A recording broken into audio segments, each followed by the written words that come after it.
అందరికీ నమస్కారం. ఈరోజు మనం చెప్పుకోబోయే కథ అనుకోని అతిథి. కథలోకి వెళ్ళబోయే ముందు మీరు కనుక మన ఛానల్ని ఫస్ట్ టైం చూస్తున్నట్లయితే తప్పకుండా మన ఛానల్ని లైక్ చేయండి, షేర్ చేయండి, సబ్స్క్రైబ్ చేయండి, బెల్ ఐకాన్ క్లిక్ చేసి ఆల్ అనే బటన్ ప్రెస్ చేయడం మర్చిపోకండి. కథని ఎక్కడ స్కిప్ చేయకుండా వినండి. మరి కథలోకి వెళ్ళిపోదామా? రామ్దేవ్ తల్లిదండ్రులకి ఒక్కగానొక్క కొడుకు. అపర కుబేరులు వీళ్ళు. జమీందారు వంశం. కొడుకు ఫారెన్లో చదువుకుని తిరిగొచ్చాడు. అమ్మా నాన్నల ఆనందానికి అవధుల్లేవో. పుట్టక పుట్టిన కొడుకు వచ్చాడని ఊరంతా సంబరాలు చేశారు. రామ్దేవ్ని, నువ్వు తిరిగి వెళ్ళొద్దు నాన్న, ఇక్కడే ఉండయ్యా, ఒక్కగానొక్క నలుసువి, పుట్టక పుట్టావు, నీ ఇష్టాన్ని ఏదీ కాదనలేదు.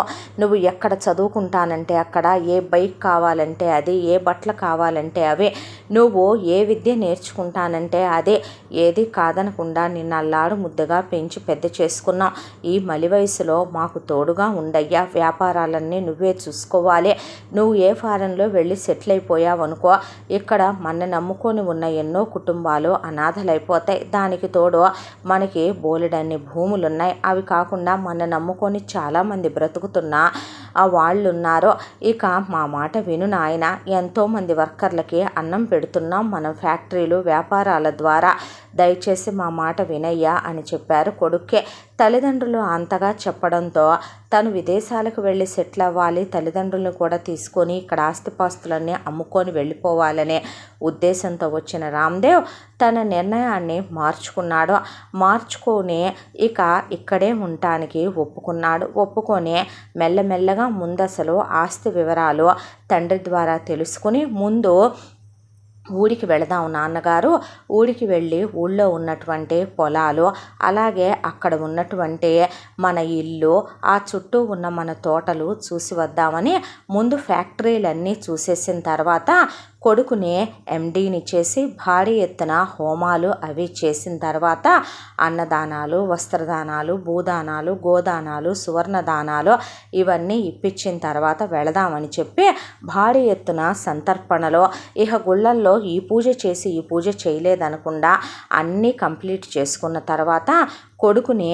మేనేజింగ్ డైరెక్టర్గా అనౌన్స్ చేసి బాధ్యతలన్నీ అప్పచెప్పి ఆస్తి మొత్తం కొడుకు పేరు మీద పెట్టి, ఆ తరువాత ఇక వెళదాం పదన ఆయన, ఊళ్ళో ఉన్న వాళ్ళందరికీ కూడా మన నమ్ముకొని ఉన్న కుటుంబాలకి నిన్ను చూపించాలి. దాంతోపాటు మనం ఒక 100 ఎకరాల పొలం, ఒక 100 కుటుంబాలు మన నమ్ముకొని ఉన్న వాళ్ళకి తలా 1 ఎకరం చొప్పున నువ్వు వచ్చిన తర్వాత ఇప్పిద్దామని డాక్యుమెంట్లు రెడీ చేశాము, ఇద్దాం పదయ్యా అని చెప్పి రామ్దేవ్ని తీసుకుని రామ్దేవ్ తల్లిదండ్రులు ఊరికి బయలుదేరారు. అలా వెళ్ళిన తర్వాత జమీందారు గారు వచ్చారని ఊరంతా డప్పు వేయించి ఒక 100 కుటుంబాలు వీళ్ళనే నమ్ముకొని ఆ ఊళ్ళో పడి బ్రతుకుతున్నారు.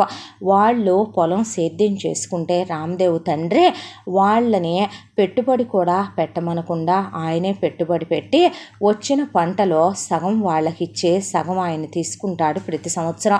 అలా నమ్ముకొని ఉన్న కుటుంబాల్లో ఉన్న ఆడపిల్లలకి, మగపిల్లలకి సామూహిక వివాహాలు చేయించారు. అయిపోయిన తర్వాత వాళ్ళు అనుకున్న ప్రకారం తలా 1 ఎకరం పొలాన్నే, దానికి తోడు వాళ్ళందరికీ అంతకుముందు 6 నెలల క్రితమే కట్టించి ఉంచినటువంటి పక్కా ఇళ్లల్లోకి గృహప్రవేశాలని చేయించేశారు. వాళ్ళ సంతోషాలకి, ఆనందాలకి అవధుల్లేవో. ఊరంతా ఉత్సవాలు జరిపించారు రామదేవ్ వచ్చాడని. కొన్నాళ్ళు ఉండండి బాబు, అమ్మవారి జాతర ఉంది, అయిపోయిన తర్వాత వెళుతురుగానే, ఒక్క వారం రోజుల్లో అని బ్రతిమలాడితే వాళ్ళ అభిమానం చూసిన రామ్దేవ్ వాళ్ళ మాట కాదనలేకపోయాడు. సరే, ఊళ్ళో ఉన్న తోటలో పొలాలు చూడటానికి తనకి కాస్త టైం పడుతుంది కదా అని చెప్పి తనతో పాటు తన వయసు ఇంచుమించుగా ఉన్నటువంటి గుమస్తాకి ఇంకా పెళ్లి కాలేదు. ఆ గుమస్తా శంకర్ని తీసుకుని అలా పొలాలు చుట్టానికని బయలుదేరి వెళ్ళాడు రామ్దేవ్.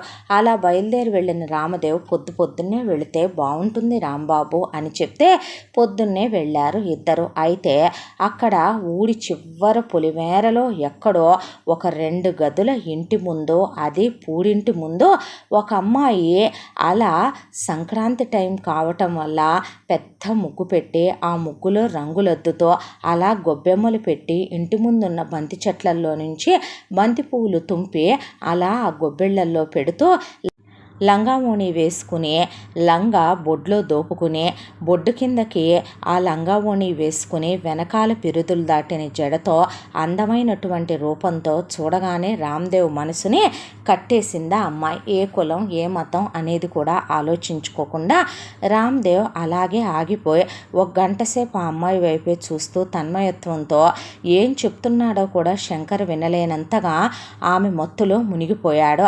ఆ తర్వాత ఇంటికి తిరిగి వచ్చి తల్లిదండ్రులతో నాకు ఒక అమ్మాయిని చూశానని, ఆ అమ్మాయి చాలా చాలా నచ్చిందని, ఆ అమ్మాయిని వివాహం చేసుకుందాం అనుకుంటున్నానని, ఆ అమ్మాయిని పెళ్లి చేసుకొని ఇక్కడే స్థిరపడతానని తెగేసి చెప్పేశాడు తల్లిదండ్రులకే.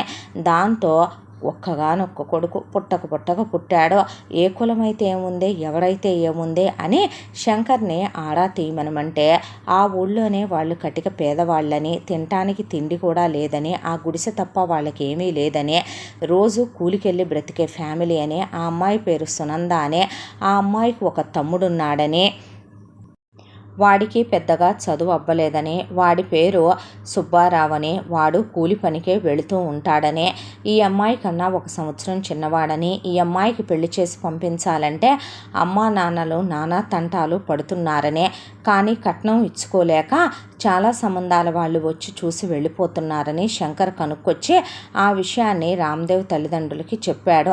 వెంటనే రామ్దేవ్ తల్లిదండ్రులు సునంద వాళ్ళ అమ్మా నాన్నకి కబురు పంపించారు.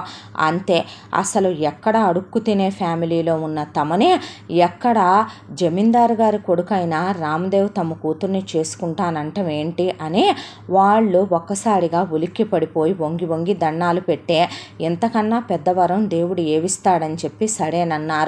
ఇక్కడి నుంచి కోడల కోసం ఇక ఆ నగ ఉంది ఈ నగ లేదు అనకుండా నగలు చీరలు సంబారాలు నౌకర్లు అందరినీ పంపించి మేళతాళాలతో ఇంటికి పిలిపించి అంగరంగ వైభవంగా 16 రోజుల పాటు రామ్దేవ్ పెళ్లి జరిపించారు రామ్దేవ్ తల్లిదండ్రులు. అయిపోయిన తర్వాత ఆ రోజుల్లోనే సునందని తీసుకొని రామ్దేవ్ మొత్తం ఫారెన్ కంట్రీస్ అన్నిటికీ సంవత్సరం పాటు హనీమూన్కి వెళ్ళి తిరిగి వచ్చాడు.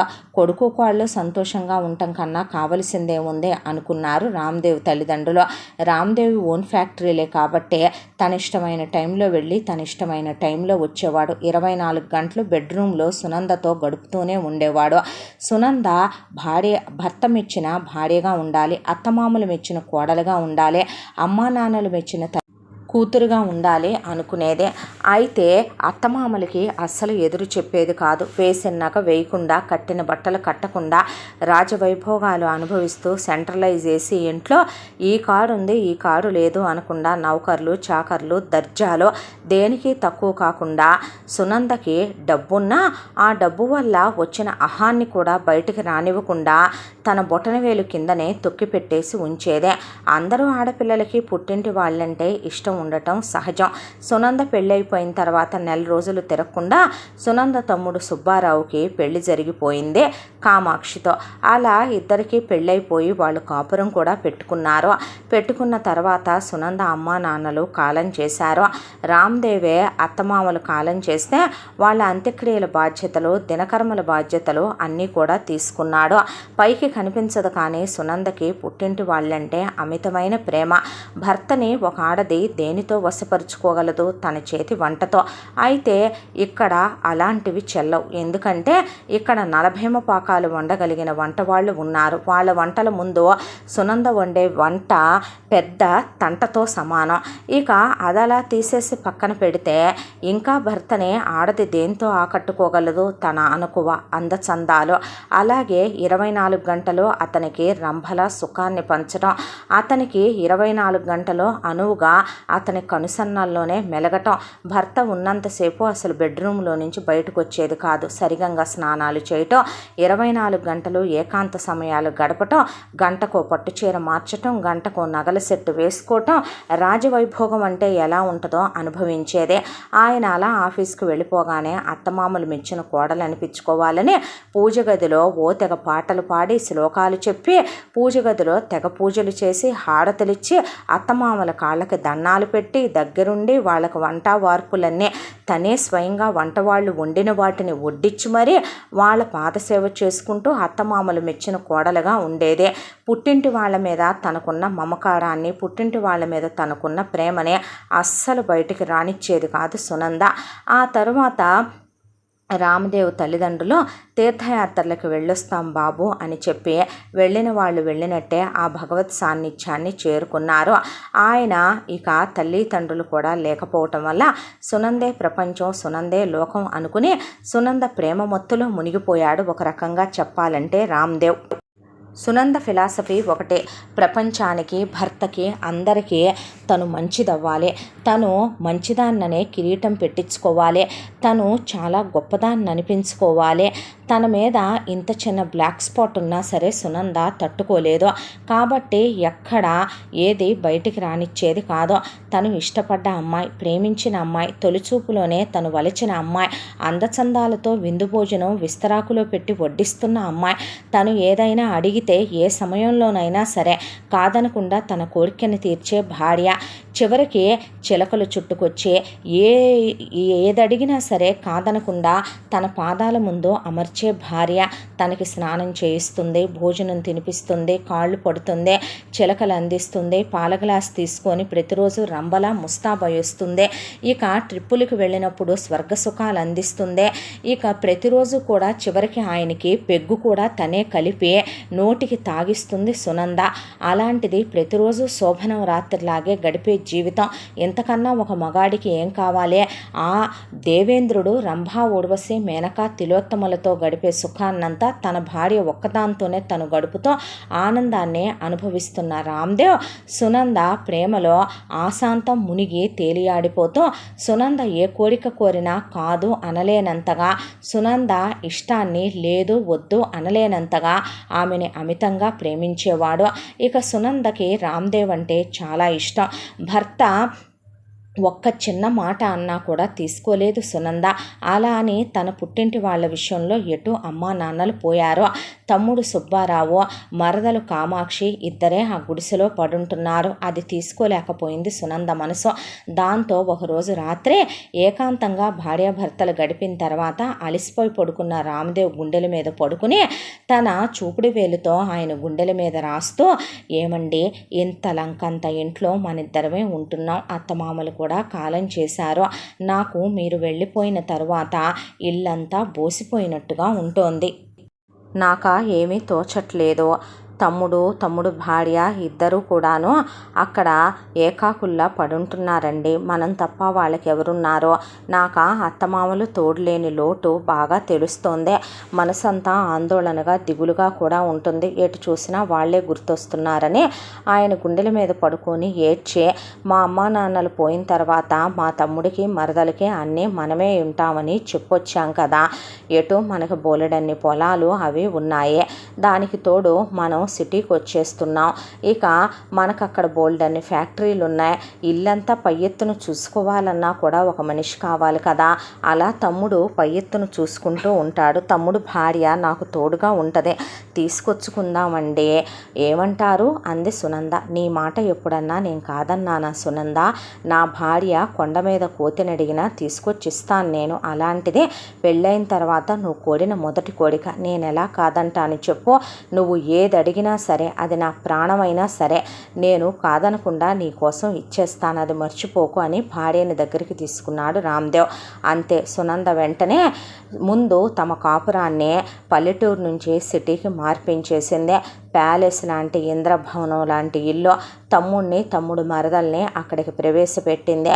ఆ తర్వాత తమ్ముడిని పై ఎత్తున బాధ్యతలన్నీ చూసుకోమని జాగ్రత్త, తాట తీస్తాను ఏదైనా తేడా వచ్చిందంటే అంటే అక్క నేను నీ తమ్ముడిని అన్నాడు. కామాక్షిని తన చేతి కింద ఉండమని చెప్పింది. కొన్ని తనకున్న నగల్లో నుంచి కామాక్షికి కొన్ని నగలు అలా విదిల్చింది సునంద. అదే మహద్భాగ్యం అన్నట్టు. అలాగే కట్టిన చీర కట్టకుండా, వేసిన నగలు వేయకుండా పని వాళ్ళందరి మీద అజమాయిషీ చేస్తూ ఇంటి పెత్తనం మొత్తం కామాక్షి తీసుకొని ఇంట్లో ఉన్న వాళ్ళందరినీ తన గ్రిప్పులోకి పని వాళ్ళని తీసుకుంది కామాక్షి. ఇక సుబ్బారావు బయట డ్రైవర్ల దగ్గర నుంచే అలా బావగారి వెంట సూట్ కేసు పట్టుకుని ఫ్యాక్టరీలకు వెళ్ళటం, ఆ తర్వాత పై ఎత్తున అక్క ఏ పని చెప్పినా అక్క చేతి కింద ఉండి చేసుకుంటూ వెళ్ళిపోవటం, ఇలా ఇద్దరు అక్కడే సెటిల్ అయిపోయారు. ఆ తరువాత సునంద గర్భవతి అయింది. రామదేవ్ ఆనందానికి అవధులు లేవు. సునంద 3 కొడుకుల్ని కందే. పెద్ద కొడుకు పేరు రవీంద్ర, రెండో కొడుకు పేరు జగదీష్, మూడో కొడుకు పేరు సుమన్ అని పెట్టుకున్నారు. అయితే అదే టైముల్లో సుబ్బారావు భార్య కామాక్షి కూడా గర్భవతి అయ్యి 4 కూతుళ్ళని ప్రసవించింది. పెద్ద కూతురు పేరు కల్పన అని, రెండో కూతురు పేరు కావ్య అని, మూడో కూతురు పేరు జయంతి అని, 4వ కూతురు పేరు ప్రమీల అని మేనగోడళ్ల పేర్లు సునంద ఎంతో ఇష్టపడి ముచ్చటపడి మరి వాళ్ళకి నామకరణాలు చేసుకుంది. ఇక ఇలా సుబ్బారావు కామాక్షి 4 కూతుళ్లతో, సునంద రామ్దేవ్ 3 కొడుకులతో సంతోషంగా కాలం వెళ్ళబుచ్చుతూ ఉండగా రామ్దేవ్ వాళ్ళ దగ్గర ఎప్పటి నుంచో నమ్మిన బంటులా ఉన్నాడు శంకర్ గుమస్తాగా పనిచేస్తూ. శంకర్ కూడా ఆయనకి తగిన ఒక అమ్మాయిని చూసి వివాహం చేసుకున్నాడు. వివాహం చేసుకున్న తర్వాత శంకర్ భార్య గర్భవతి అయ్యి ఒక బాబుని ప్రసవించింది. ఆ బాబు పేరు రాఘవ అని పెట్టుకున్నారు. రాఘవకి 6 నెలల వయసుండగా శంకర్ భార్య ఆవిడికి బాలింత జబ్బొచ్చి పాపం పసివాడిని శంకర్ చేతిలో పెట్టి కన్ను మూసింది. ఆ తర్వాత శంకర్ మరో పెళ్లి కూడా చేసుకోకుండా రాఘవని గుండెల్లో పెట్టుకొని పెంచుకుంటూ వచ్చాడు. రాఘవకి 4-5 ఏళ్ల వయసు వచ్చినప్పుడు ఒకసారి రామ్దేవ్ కన్స్ట్రక్షన్ జరుగుతున్న దగ్గరికి అలా ఇన్స్పెక్షన్కి వెళుతూ శంకర్ని వెంట తీసుకెళ్లాడు. సుబ్బారావు కూడా అక్కడే ఉన్నాడు. అయితే పైనుంచి అనుకోకుండా ప్రమాదవశాత్తు లోడు రామ్దేవ్ మీద పడబోయిందే.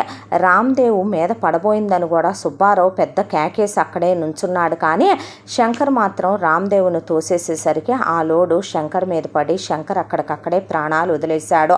శంకర్కి బదులు రామ్దేవ్ ఆ రోజున పొయ్యి ఉంటే వాళ్ళ ఆస్తిపాస్తులు మొత్తం కూడా చెల్లా చెదురైపోయి వీధిని పడి సునందతో పాటు పిల్లలు అడుక్కు తినేవాళ్ళు. ఆ విశ్వాసంతో శంకర అంత్యక్రియల్ని జరిపించి రామ్దేవ్ ఇక నుంచి రాఘవ్ మనకి 4వ కొడుకని సునందకి చెప్పి ఇంటికి తీసుకొచ్చి పెంచటం మొదలుపెట్టాడు. సునంద ఎవరితోనైనా ఒక మాట తీసుకోగలదు కానీ భర్తతో ఒక్క మాట తీసుకోలేదు. ప్రపంచం దృష్టిలో తను చెడు కాలేదు కాబట్టి బాబుని దగ్గరికి తీసింది. అమ్మ నాన్న అనమన్నారు వీళ్ళిద్దరినీ కూడా. అయితే పిల్లల్ని పట్టించుకోవటం అంటే నౌకర్లకి వదిలేయటం కాదు కదా. అమ్మ ప్రేమను పంచటం అంటే వాళ్ళని అక్కుని చేర్చుకుని వాళ్ళ మంచి చెడు చూసుకోవటం కానీ వాళ్ళని అర్థం చేసుకోవటం కానీ నలుగురిలో ఒకళ్ళగా వాళ్ళు పెరుగుతారు అనే వాళ్ళ దారిన వాళ్ళను వదిలేసి 24 గంటలు భర్తతో పడగదిలో గడపటం కాదు కదా మాతృత్వం అంటే నిజమైన అర్థం. తమ పిల్లల్నే సునంద పనివాళ్ల పాలు చేసే పొద్దస్తమానం మొగుడు పడగదిలో గడుపుతో పనివాళ్ల మీద పెత్తనం కామాక్షికి, నౌకర్ల మీద పెత్తనం సుబ్బారావుకి అప్పచెప్పి ఊరుకునేదే. ఇక తమ పిల్లలతో పాటే స్కూలుకి వెళ్ళేవాడు రాఘవ కూడా. తన మేనగోడళ్ళంటే సునందకి అమితమైన ఇష్టం. రవీంద్రకి ఎప్పటికైనా పెద్దయ్యాక కల్పననిచ్చి చెయ్యాలనే, తన తరువాత తన బాధ్యతలు మొత్తం తన పెద్ద మేనగోడలైతే ఎంతో బాధ్యతగా నిర్వర్తిస్తుందని, తన పుట్టింటి వాళ్ళు తన రక్త సంబంధాలు బయటికి పోకుండా ఉండాలని పిల్లలు చిన్నప్పటి నుంచే సునంద పిల్లలకి నువ్వు పెద్ద అయిన తర్వాత బావనే పెళ్లి చేసుకోవాలి, నువ్వు పెద్ద అయ్యాక మరదల్నే పెళ్లి చేసుకోవాలి అంటూ పెంచుకొచ్చేసింది పిల్లల్ని. తన చెప్పు చేతల్లో ఉండి చెప్పిన మాటలు వినే విధంగా వాళ్ళని ఎమోషనల్గా బ్లాక్మెయిల్ చేస్తూ ప్రేమ అనేటటువంటి బంధంలో పెట్టేసి తనకి అనువుగా పెంచుకుంటూ వచ్చేసింది రవీంద్రని, జగదీష్ని, సుమన్నే. తల్లి మాటకి వాళ్ళు ఎదురు చెప్పలేరు. చిన్నప్పటి నుంచే కల్పనదే ఆ ఇంట్లో అజమాయిషి, కల్పనదే ఆ ఇంట్లో పెత్తనం. కల్పన ఏది చెప్తే అది, కల్పన ఎంత చెప్తే అంత, కల్పన ఏదంటే అది జరిగి తీరాల్సిందే. రెండో వాడు జగదీష్కి రెండవ మేనగోడల్ని కావ్యనిచ్చి పెళ్లి చేసుకుందామంటే జగదీష్ కన్నా కావ్య 1 సంవత్సరం పెద్దది కాబట్టి మూడోది జయంతి జగదీష్కి వరుస వద్దులే, ఇలా పెళ్లి చేసేస్తే 4వ మేనగోడలు వసుధ సుమన్కి వరుస అయిపోద్ది, కావ్యకి ఏదో ఒక బ్రహ్మాండమైన సంబంధం చూసి పెళ్లి చేయొచ్చులే అని సునంద ఎప్పుడో ఫిక్స్ అయిపోయి రామ్దేవ్ దగ్గర మాట కూడా తీసేసుకుందే. భార్య అడిగితే ఏ కోరిక కాదన్నని మాటిచ్చాడు కాబట్టి ఇక ఆ భార్య మాటని, ఆ భార్య కోరికని కాదనేవాడు కాదు రామ్దేవ్. కాలచక్ర భ్రమణంలో రోజులు అలా తరలిపోవటం మొదలయ్యి కాలం మెల్లమెల్లగా గడిచిపోవటం మొదలైందే. కల్పన పుష్పవతి అయిన దగ్గర నుంచి మెల్లమెల్లగా ఇంటి పెత్తనం మొత్తం గ్రిప్పులోకి తీసుకోవటం మొదలుపెట్టిందే. చిన్నప్పటి నుంచి కూడా కల్పన రాఘవన్ అస్సలు గిట్టనిచ్చేది కాదు. ఎంతసేపు రాఘవనే శంకరయ్య ఒక గుమస్తాగాడనే, రాఘవ గుమస్తాగాడి కొడుకనే, ఇల్లంతా తమదనే, ఈ ఇంటి మీద అజమాయిషీ తమదనే, పెత్తనం తమదనే, దౌర్జన్యం దాష్టీకం చేస్తూ ఇల్లన్నా ఇంట్లో మనుషులన్నా వాళ్ళ ప్రాణాలు తమ గుప్పెట్లో ఉండాలి అనేటట్టుగా పెరిగి పెద్దదవటం మొదలుపెట్టింది కల్పన. ఇంట్లో వాళ్ళు ఎవరెవరు ఏం తినాలి, ఏం తాగాలి, ఎప్పుడు పడుకోవాలి, ఏం కట్టుకోవాలి, ఎవరెవరికి ఏం కావాలి, పనివాళ్ళు మొత్తాన్ని తన కనుసన్నల్లో పెట్టి, తన గ్రిప్పులో పెట్టి, సీసీ కెమెరా విజిలెన్స్ కన్నా కూడా తన అనుగుణంగా తన అడుగుజాడల్లో నడిచే విధంగా చేసుకునేది కల్పన. తన తల్లిదండ్రులైనా అంతే, తను చెప్పిందే వేదం చేసిందే శాసనం అన్నట్టుగా ఉండాలి కల్పనకే. కల్పన చెల్లెళ్ళు ముగ్గురు కూడా కల్పన మాట కాదనేవాళ్ళు కాదు. అక్క కా అంటే కా, కి అంటే కి, కు అంటే కు అన్నట్టు ఉండేవాళ్ళు. ఇక సునంద పెంపకంలో సునంద కొడుకులు కల్పనని చిన్నప్పటి నుంచి వదిన మాటే వినాలి, వదిన నా తర్వాత నా అంతదే, వదిన మాట కాదంటానికి వీల్లేదు, మీరు నాకెంత గౌరవం ఇస్తారో వదినకు అంతే గౌరవం ఇవ్వాలి అని చెప్పటంతో ఒక విలువ, గౌరవం, అదీ కాక తల్లి మనసు బాధ పెట్టకూడదు, తల్లి తర్వాత తల్లి అంతటిది వదిన్ని బాధ పెట్టకూడదు రేపొద్దున అనేదాంతో కల్పన మాటకి ఎదురు చెప్పేవాళ్ళు కాదు. కానీ కల్పన మాత్రం రాఘవని చాలా హీనంగా చూసేదే. భోజనాల దగ్గర అందరూ కూర్చుంటే సునంద, రామ్దేవు ఎటు ఒకళ్ళకొకళ్ళు పడగదిలోకి భోజనాలు తెప్పించుకొని పెగ్ ఫిక్స్ చేసుకొని తాగిన తర్వాత గోరుముద్దలు తినిపించుకొని వాళ్ళకి గదిలోకి చిలకలు పంపించేది కల్పన. గదిలోకే పాల గ్లాసులు వెళ్ళిపోయాయి, గదిలోకే మల్లెపూలు వెళ్ళిపోయాయి. కాబట్టి వాళ్ళు పట్టించుకునే స్థితిలో ఉండేవాళ్ళు కాదు. కానీ రాఘవతో రవీంద్ర, జగదీష్, సుమన్ మాత్రం సొంత తమ్ముడితో ఉన్నట్టే ఉండేవాళ్ళు. అది జీర్ణించుకోలేకపోయేది కల్పన. ఎంతైనా పనివాడి కొడుకులాగే ఉండాలని ఒకరోజు భోంచేస్తుంటే, ఒరే ఎవర్రా నువ్వు, ఎవడికి పుట్టావరా, మా మామయ్యకి పుట్టావా, మా అత్తయ్యకి పుట్టావా, మొహం పగిలిపోద్ది కొట్టానంటే చెప్పు తీసుకొని కొడతాను, నీ బతుక్కి వెండి పళ్ళాల్లో డైనింగ్ టేబుల్ మీద కూర్చొని తినేంత ఉందంట్రా కులం తక్కువ కుక్క, నువ్వు వెళ్ళి మూలకు కూర్చొని అందరూ పనివాళ్లతో పాటు ఇంటిళ్ళ పాది తిన్న తర్వాత అడుగు పొడుగు ఎంగిలి మెతుకులు మిగిలితే అవి తినరా నీతిమాలిన వెధవా అనేసింది రాఘవనే. చిన్న రాఘవ మనసు మీద అప్పుడే అది పెద్ద గాయాన్ని చేసిందే.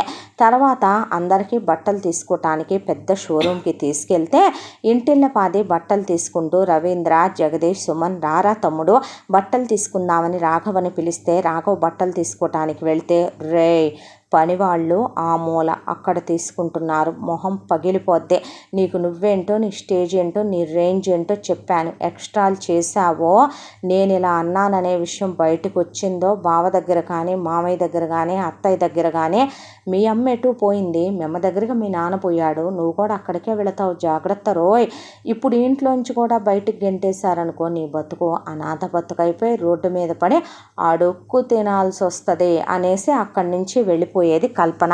తమ తల్లికి, తండ్రికి, చెల్లెళ్ళకి మాత్రం అసలు ఇంత అంత అని లెక్క లేకుండా కొని అవతల పడేసేదే. ఆ తర్వాత వీళ్ళందరూ పెరిగి పెద్దవాళ్ళయ్యారు. పెద్దవాళ్ళు అయిపోయిన తర్వాత సునంద తీర్మానం తీసుకొచ్చింది రామ్దేవ్ దగ్గరికి. రవీంద్రకు పెళ్లి వయసు వచ్చింది కాబట్టి కల్పననిచ్చి పెళ్లి చేసి రవీంద్రకి ఫ్యాక్టరీ బాధ్యతలు, వ్యాపారం బాధ్యతలు, ఆస్తి బాధ్యతలు అప్పచెప్పేసి కల్పనకి ఇంటి బాధ్యతలు అప్పచెప్పి మీరు ఎర్లీగా రిటైర్ అవ్వాలన్నారు కదండి, మనం వరల్డ్ టూర్ వెళదాం అనుకున్నాం కదండి, వెళదామా మరి ఇంకెప్పుడంటారు, మనిద్దరం సుఖపడి సంతోషపడేదని కన్నుగీటింది మొగుడిని చూసే. అంతకన్నానా అనే రవీంద్రని కల్పనకిచ్చి వివాహం జరిపించేశారు ధూమ్ధామ్గా. వివాహం అయిపోగానే సునంద కల్పనని దగ్గరికి పిలిచి ఎనపెట్టె తాళాలతో పాటు మొత్తం పెత్తనం అంతా కూడా కల్పన చేతికి అప్పచెప్పేసింది. రామ్దేవ్ మొత్తం ఫ్యాక్టరీల మీద పెత్తనాన్ని, పొలాల మీద పెత్తనాన్ని రవీంద్రకు అప్పచెప్పేసి పెళ్ళాన్ని తీసుకొని ఎంచక్క వరల్డ్ టూర్కి వెళ్ళిపోయాడు. వీళ్ళు వరల్డ్ టూర్కి వెళ్ళినప్పుడు మనం ఫస్ట్ హనీమూనే ఎరగం, అలాంటిది మన బతుకులకి ఏమీ లేకుండా పోయిందని సుబ్బారావు, కామాక్షి బాధపడుతుంటే కల్పన మీకేం తక్కువ నాన్న, మీరేమైనా ఈ ఇంట్లో పనోళ్ళ పాలేర్లా బాధపడటానికే. మీరు సంవత్సరం పాటు హనీమూన్కి వెళ్ళిరండి, ఎక్కడెక్కడ ఏమేం చూడాలనుకుంటే అవన్నీ చూడండి అని చెప్పి సుబ్బారావుని కామాక్షిని అలా జస్ట్ డబ్బు కట్టలు పడేసి హనీమూన్కు పంపించిందే అమ్మా నాన్నల్నే. అయితే రవీంద్రకు మాత్రం తన తమ్ముళ్ళంటే అమితమైన ప్రేమ. తండ్రి బాధ్యత అప్పచెప్పాడు కదా అని ఒక్క పైసా కూడా మిస్యూజ్ చేసేవ తత్వం కాదు. ప్రతి రూపాయి లెక్కగానే ఉండాలి. కల్పనకి పెళ్ళైన వెంటనే వార్నింగ్ ఇచ్చేశాడు రవీంద్ర. అదేంటంటే, నువ్వు ఇంట్లోకి ఎంత డబ్బులు అవసరమో అంతా వాడు, నేను కాదు అనను, కానీ ఇదిగో ఈ డైరీలు తీసుకో, ఇందులో ప్రతి నెలా కూడా నువ్వు ఎంత వాడుతున్నావు, దేనికి వాడుతున్నావు, ఎవరెవరికి ఇచ్చావు, ఎంత ఇచ్చావు అనేది అనా పైసాతో సహా లెక్క రాసి ఉంచో. రేపొద్దున నా తమ్ముళ్ళతో ఒక మాట అంటూ పట్టానికి నేను సిద్ధంగా లేను. నాకు అందరికన్నా అన్నిటికన్నా నా తమ్ముళ్ళంటేనే ఎక్కువ అన్నాడు రవీంద్ర. నేను మాత్రం ఏమైనా తక్కువ బావా? ఇది నా కుటుంబం, నా మేనత్త, నా మేనమామ, నా అమ్మ నాన్న, నా చెల్లెళ్ళు, నా మరుదులు, నా ప్రాణం. నేను నా చెల్లెళ్ళకి నా మరుదులకి పెళ్ళయ్యేంత వరకు పిల్లల్నే కనకూడదని కంకణం కట్టుకున్నాను. నీ ఇష్టం అదంతా అనేశాడు రవీంద్ర. అన్న తర్వాత అలా కాలచక్ర భ్రమణంలో రోజులు తరలిపోవటం మొదలయ్యింది. కల్పన ఎటు తన రెండో చెల్లెలు రెండో మరిదికి వరుస కాదు కాబట్టి మేనత్త మేనమామలు అలా టూరుకు వెళ్ళి తల్లి తండ్రి తిరిగి రాగానే తన రెండో చెల్లెలు కావ్యనే 3 కోట్ల రూపాయల కట్నం, 1 కోటి రూపాయలు బంగారం, 1 కోటి రూపాయలు పెళ్లి ఖర్చులకి ఇచ్చి చాలా గ్రాండ్గా అమెరికాలో ఉండే వాసు అనే అబ్బాయికి ఇచ్చి పెళ్లి చేసి అమెరికా కాపురానికి పంపించేసి ప్రతి సంవత్సరం వచ్చి వెళ్ళమని, అలాగే టికెట్ల గురించి ఛార్జీల గురించి ఆలోచించుకోవద్దని చెప్పి చెల్లెల్ని కాపురానికి పంపించేసిందే. ఆ తరువాత ఇక తన 3వ చెల్లెలు జయంతిని 2వ మరిదికిచ్చి పెళ్లి చేద్దాం అనుకుంటూ ఉండగా జగదీష్ చదువు పూర్తయిపోయింది. జగదీష్ చదువు పూర్తయిపోగానే రవీంద్రతో పాటు ఫ్యాక్టరీ పనులు చూసుకోవటానికి జగదీష్ను కూడా తీసుకెళ్ళాడు రవీంద్ర. తీసుకెళ్ళిన తరువాత ఉన్నట్టుండి ఒక రోజున కల్పన, అత్తయ్య జగదీష్కి జయంతినిచ్చి పెళ్లి చేద్దాం కదా అంటే, నీ ఇష్టమమ్మా, నీ ఇష్టాన్ని మేమెప్పుడు కాదన్నాం అనేసింది సునంద. దాంతో తనే ముహూర్తాలు పెట్టించేసి ఆగమేఘాల మీద జగదీష్కి జయంతికి పెళ్లి జరిపించేసింది కల్పన. పెళ్లి జరిగిపోయిన తరువాత జగదీషు తాగుడికి బానిసయ్యాడు. ముందు ఒక పెగ్గుతో మొదలుపెట్టి ఫుల్ బాటిల్ వేయటం, అసలు ఇంటికి రాకపోవటం, క్లబ్బుల్లో పబ్బుల్లో పడిపోవటం, ఇదంతా చేస్తున్నటువంటి మరిదినే. ఇక జయంతికి వాదన అలవాటుందే. జగదీష్తో ప్రతి చిన్న విషయానికి కూడా వాదించి వాదించి వాదించి ఆర్గ్యుమెంట్ చేసే తన్నులు తిన్నదాకా తీసుకెళ్లేది జయంతి ఏ విషయాన్నైనా సరే. దాంతో ఇక ప్రతిరోజు భార్యాభర్తల మధ్య కీచులాటలు. జగదీష్ ప్రతిరోజు జయంతిని చితక బాధేసేవాడు. భార్యాభర్తల మధ్య అంతగా సఖ్యత కూడా ఉండేది కాదు. ఈ విషయం తెలుసుకున్నటువంటి కల్పన జగదీష్ని తాగుడు మానమని 4-5 సార్లు చెప్పిందే. చెప్తే ట్రై చేస్తాను వదినా అని చెప్తున్నాడే తప్ప మానట్లేదు. ఒకరోజు జయంతిని చెయ్యి విరిగిపోయేటట్టు కొట్టాడు. చిన్న విషయాలు చిలికి చిలికి భార్యాభర్తల మధ్య పెద్దవైపోయి అవి పెద్ద సునామీలంత అయిపోయేసరికి తట్టుకోలేనంతగా కోపం వచ్చిన జగదీష్ తన టెంపర్ కంట్రోల్ చేసుకోలేక జయంతి చెయ్యి విరక్కొట్టాడు. చెల్లెలి కాపురం ఎక్కడ నాశనం అయిపోద్దో, చెల్లెలు చెయ్యి రక్కొట్టేంత కోపం మరిదికి వచ్చేస్తోందనే దాంతో జగదీష్ని వెంటనే కిందకి పిలిపించి ముందు మాలలు వేయించి, మాలలు పూర్తయిన తర్వాత దేవుడు ముందు తను పెట్రోల్ పోసేసుకొని తగలబెట్టుకోమంటావా, లేదంటే కనుక తల్లి తర్వాత తల్లి లాంటి దాన్ని వదిన్నే, ఈ కుటుంబం కోసం నేను ఎంత చేశానో, పిల్లలను కూడా కనకుండా ఎలా ఉంటున్నానో నీకే తెలుసు జగదీష్. నువ్వు ఇక మీదట జయంతితో అన్యోన్యంగా ఉండాలి, కొట్టకూడదు, తిట్టకూడదు, తాగకూడదు, పూర్తిగా మానేస్తానని నా మీద నువ్వు ప్రమాణం చేసి దేవుడు ముందు కర్పూరం ఆర్పి ప్రమాణం చేయమందే.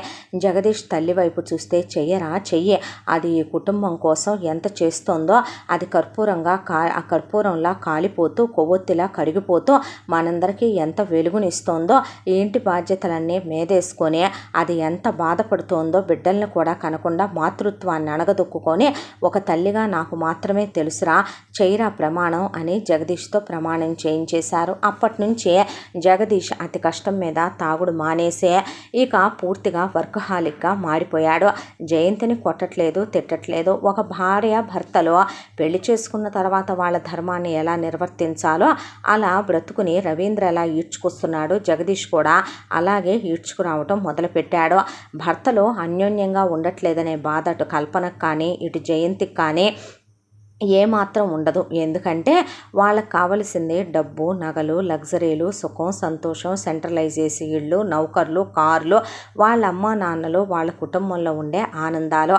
ఇక మిగిలింది సుమన్ చదువు కూడా కంప్లీట్ అయిపోయి సుమన్ కూడా తిరిగి వచ్చాడు. తిరిగి వచ్చిన తర్వాత సుమన్ కూడా ఫ్యాక్టరీ బాధ్యతలు చూసుకుంటూ ఫ్యాక్టరీకి వెళ్ళటం మొదలుపెట్టిన తర్వాత తన ఆఖరి చెల్లెలు ప్రమీలని సుమన్కి ఇచ్చి పెళ్లి చేయాలని ఫిక్స్ చేయించబోయింది కల్పన. పెద్ద సిద్ధాంతిని పిలిపించి ముహూర్తాలు చూపిస్తారు వాళ్ళు. అయితే వచ్చిన సిద్ధాంతి కాస్త ప్రమీలకి సుమన్కి జాతకాల్లో దోషాలున్నాయని, అలాగే ఆ దోషాలు పోవాలంటే వీళ్ళకి ముందు పెళ్ళి కొంతకాలం పాటు ఆపాలని, ఇంకా 4 సంవత్సరాల వరకు వీళ్ళిద్దరికీ పెళ్లి చేయకూడదని, ఈలోపు శాంతులు చేయించాలని, అలాగే కొన్ని హోమాలు యజ్ఞాలు చేయించాలని కూడా చెప్పేపాటికి కల్పన ఆశల మీద ఎవడో నీళ్లు చల్లినట్టుగా అనిపించి ఎక్కడికి పోతాడు వీడు, నా కనుసన్నలు దాటి ఇక్కడే ఉంటున్నాడుగా, చదువు కూడా అయిపోయి ఆఫీస్కి వెళుతున్నాడుగా అనే భరోసా. చెల్లెల్ని ఇక ఇంటికే పరిమితం చేసేసి ఇంట్లో నుంచి బయటికి వెళ్ళనివ్వకుండా ప్రమీలని ఇంట్లోనే ఉంచి శుభ్రంగా టీవీలు చూస్తూ అలా సినిమాలు చూస్తూ నావెల్స్ చదువుకుంటూ గడిపేయమని చెప్పేసి ఫిక్స్ చేసేసింది కల్పన. అయితే రామ్దేవ్ మాత్రం తన కొడుకులందరూ కూడా బిజినెస్ ఫీల్డ్లోకి రావాలని రవీంద్రని, జగదీష్ని, సుమన్ని అందరినీ ఎంబీఏలు చదివిస్తే సునంద ఎంత చదివిద్దామని ట్రై చేసినా సునంద మేనగోడళ్ళు మాత్రం డిగ్రీకి మించి చదువులు వెలగబెట్టలేకపోయారు. కల్పన అలాగే చదివింది, కావ్య అలాగే చదివింది, జయంతి అలాగే చదివింది, ప్రమీల అలాగే చదివింది. డిగ్రీలతో వీళ్ళ చదువులు ఆగిపోయాయి. అయితే రాఘవ మాత్రం 10th క్లాస్ వరకు వీళ్ళు ఏమంటా ఫీజులు కట్టి చదివించారు. 10thలో వచ్చినటువంటి మంచి మార్కులతో ఇంటర్లో స్కాలర్షిప్తో పాటు మంచి కాలేజీలో ఫ్రీ సీట్ వచ్చి ఇంటర్ నుంచి హాస్టల్కి వెళ్ళిపోయాడు రాఘవ. ఆ తర్వాత ఎప్పుడైనా హాలిడేస్కి వచ్చినా రాఘవని హీనంగా చూసి పనివాళ్ల కన్నా నీచంగా చూసేది కల్పన. అందరూ భోంచేస్తుంటే నువ్వు చేయవేంట్రా మాతో పాటు అంటే, నేను తర్వాత చేస్తాలే మీరు చెయ్యండి అన్నా అనో, లేదంటే నేను చేసేసానులే అన్నానో, ఇది బాగుందా టేస్టు, ఇది బాగుందా అని అడిగితే ఆ బాగుంది అని చెప్పి అక్కడి నుంచి వెళ్ళిపోయేవాడు రాఘవ. ఎందుకంటే కల్పన మాటలతో తూట్లు పొడి చేసేది రాఘవనే. పని వాళ్ళతో పోల్చి హీనంగా మాట్లాడటం, నువ్వేమైనా ఈ ఇంటి కొడుకువా, మా అత్తకు పుట్టావా, మామకు పుట్టావా, ఇలా హీనంగా మాట్లాడేదే. ఆ తర్వాత రాఘవకి ఇంజనీరింగ్లో కూడా ఫ్రీ సీట్ వచ్చి ఇంజనీరింగ్ అయిపోయింది. ఆ తర్వాత రాఘవ ఈ ఇంతకాలంలో పీజీ కూడా కంప్లీట్ చేసేసాడు.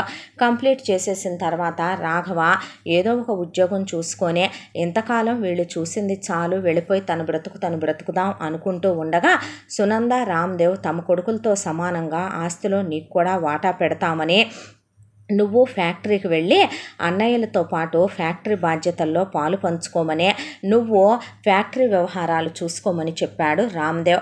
అయితే రాఘవ ఫ్యాక్టరీకి వెళదామని గదిలో రెడీ అవుతూ ఉండగా కల్పన గదిలోకి వెళ్ళింది. ఏమిట్రా కూలి వెధవ, ఏమిట్రా నేల టికెట్ వెధవ, ఏమిట్రా కులం తక్కువ వెధవ, ఏమిట్రా గుమస్తా కొడక, ఇప్పుడు నువ్వు మా బావతో మా మరుదులతో సమానంగా నువ్వేమన్నా ఈ ఇంటి కొడుకువా ఏంట్రా, నువ్వు వాళ్ళతో పాటు వెళ్ళి ఫ్యాక్టరీలో అజమాయిషీలు చలాయించి మెల్లమెల్లగా వాళ్ళని నీ కింద తొత్తుల్ని చేసుకొని వాళ్ళని మాయ చేసి వాళ్ళని ఏదో నీ బాబు ప్రాణాలు ఇచ్చి మామయ్యని కాపాడాడు కదా అని 1 లక్షో 2 లక్షలో నీ మొహాన పడేసి నేను ఇంట్లోంచి బయటికి గెంటేయకుండా అడ్డమైన వాళ్ళని అడ్డమైన వరుసలు కలుపుకొని తీసుకొస్తాడు కదా మామయ్య తెచ్చాడు కాబట్టి అత్తయ్య మాట్లాడలేదు కదా, వాళ్ళిద్దరినీ అనుకోవాలి. ఇప్పుడు నువ్వు ఫ్యాక్టరీకి వెళ్ళి అక్కడ ఏం అల్లకల్లోలాలు సృష్టిద్దాం అనుకుంటున్నావురా నీతి మాలిన వెధవ, నీకే కనుక రోషం పౌరుషం ఉంటే నువ్వే ఒక అమ్మ అబ్బకు పుట్టిన వాడివైతే కనుక నువ్వు ఆ ఫ్యాక్టరీలో కాలు కూడా పెట్టు, థూ నీ బతుకు అనేసి,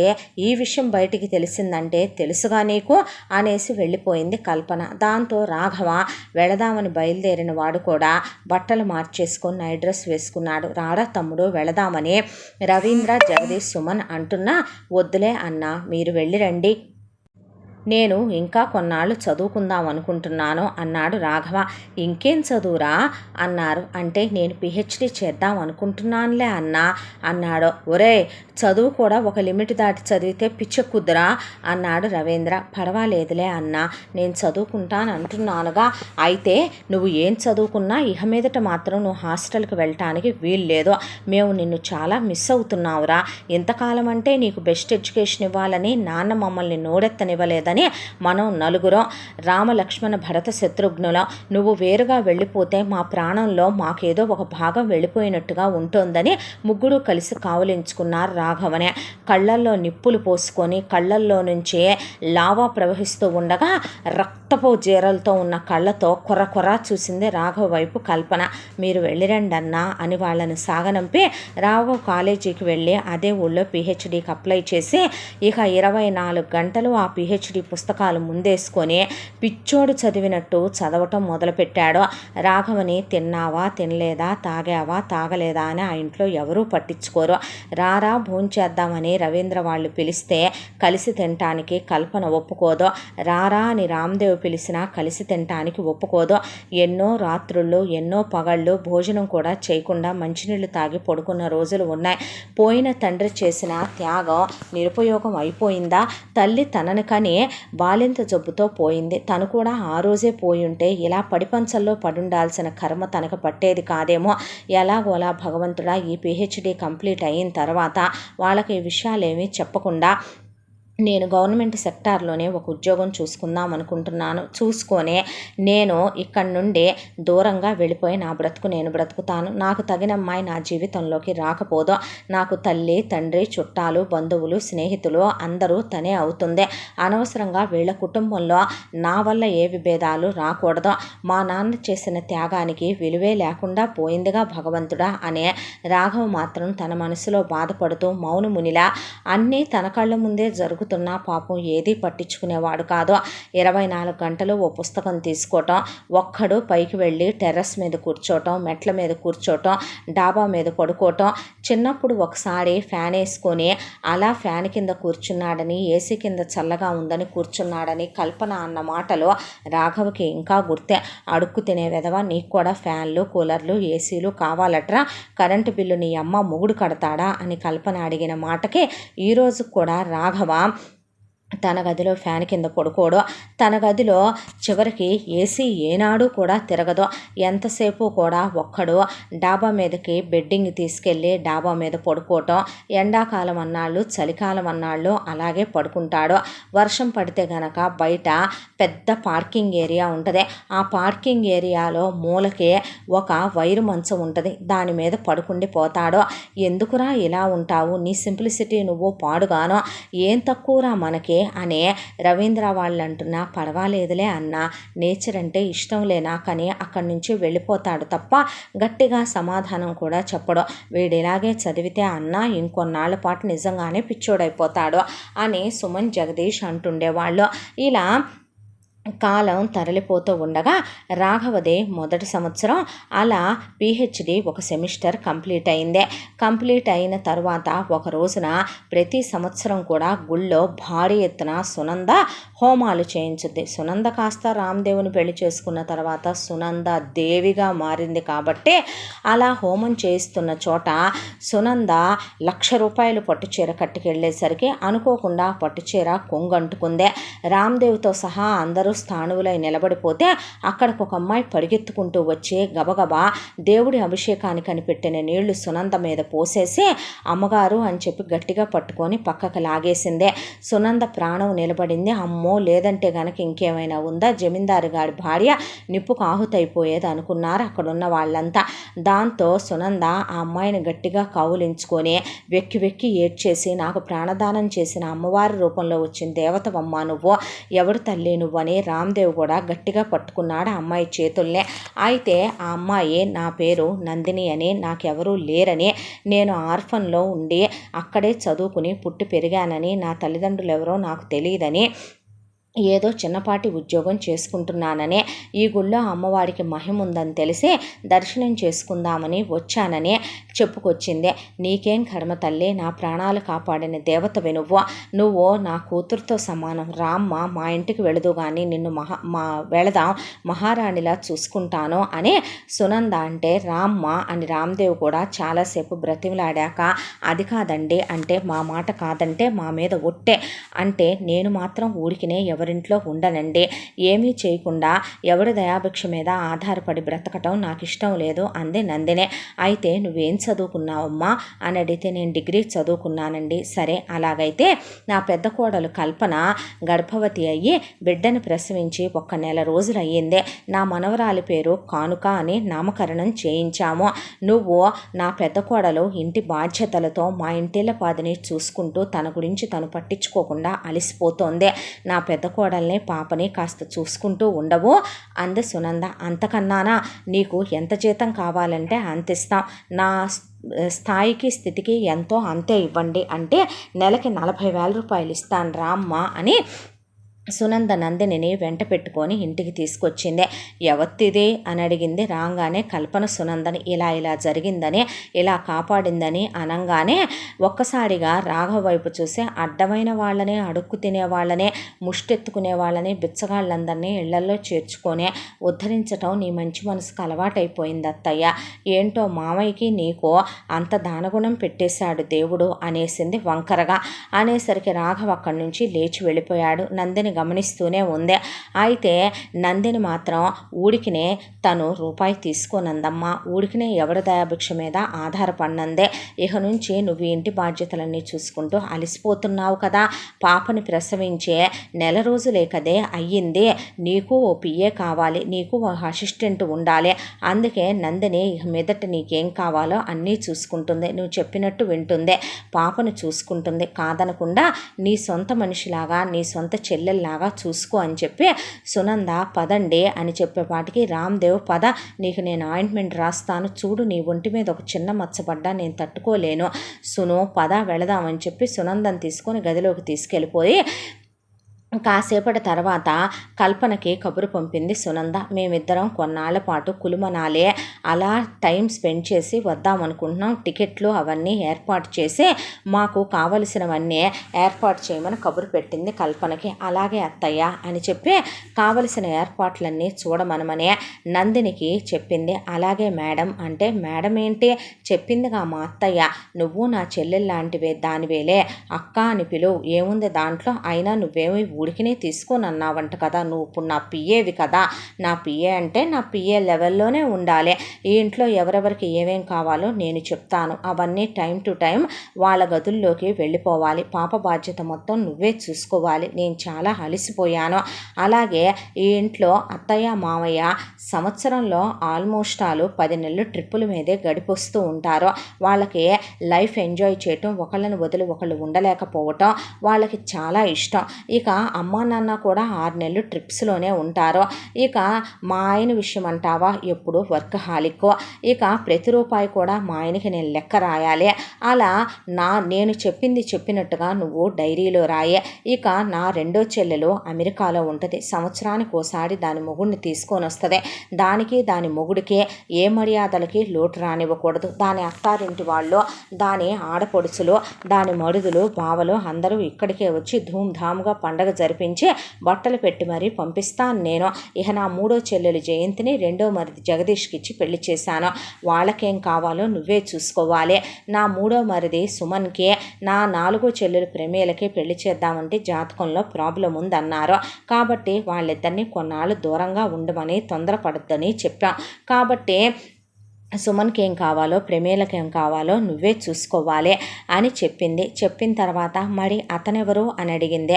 వాడ ఒక అడుక్కు తినే వెధవ, నేల టికెట్ వెధవ, లో క్లాస్ వెధవ, వాడి బాబు ఇలా ఇంట్లో గుమస్తాగా పనిచేసేవాళ్లే. వాడు పోతూ పోతూ మా మామయ్యని కాపాడి చచ్చాడని ఏ 1,00,000 2 లక్షలో ఏ 10,000 20,000 ఇచ్చి వదిలించుకుంటారు. కానీ నువ్వు చెప్పు, అలా వాడిని తీసుకొచ్చి వాడికి ఫీజులు కట్టి చదివించారు, ఇప్పుడు PhD వెలగబెడుతున్నాళ్లే దరిద్రుడు.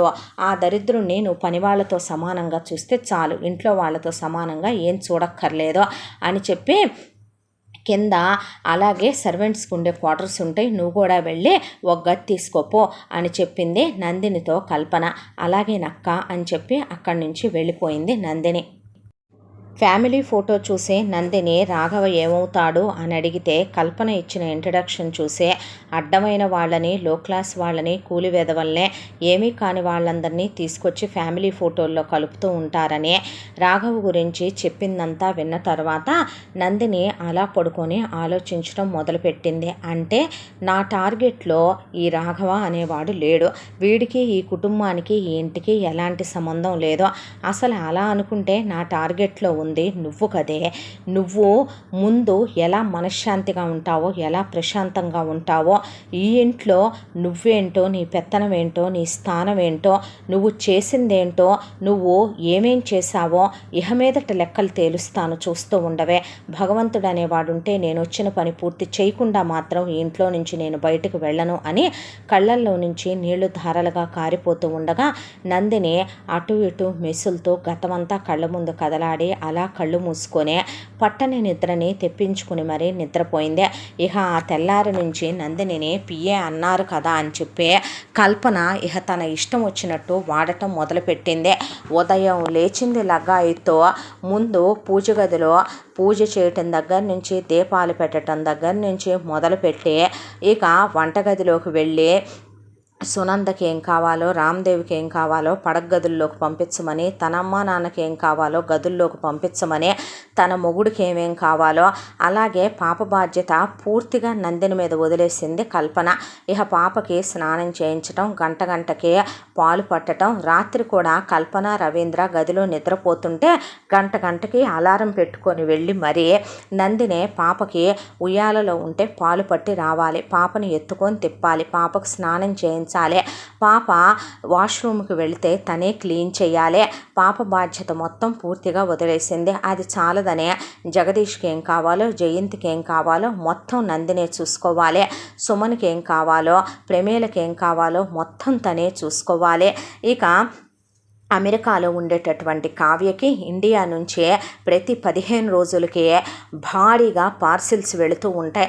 ఆ పార్సిల్స్లోకి కావలసిన లిస్ట్ అంతా నందిని మొహాన పడేసుద్ది కల్పన.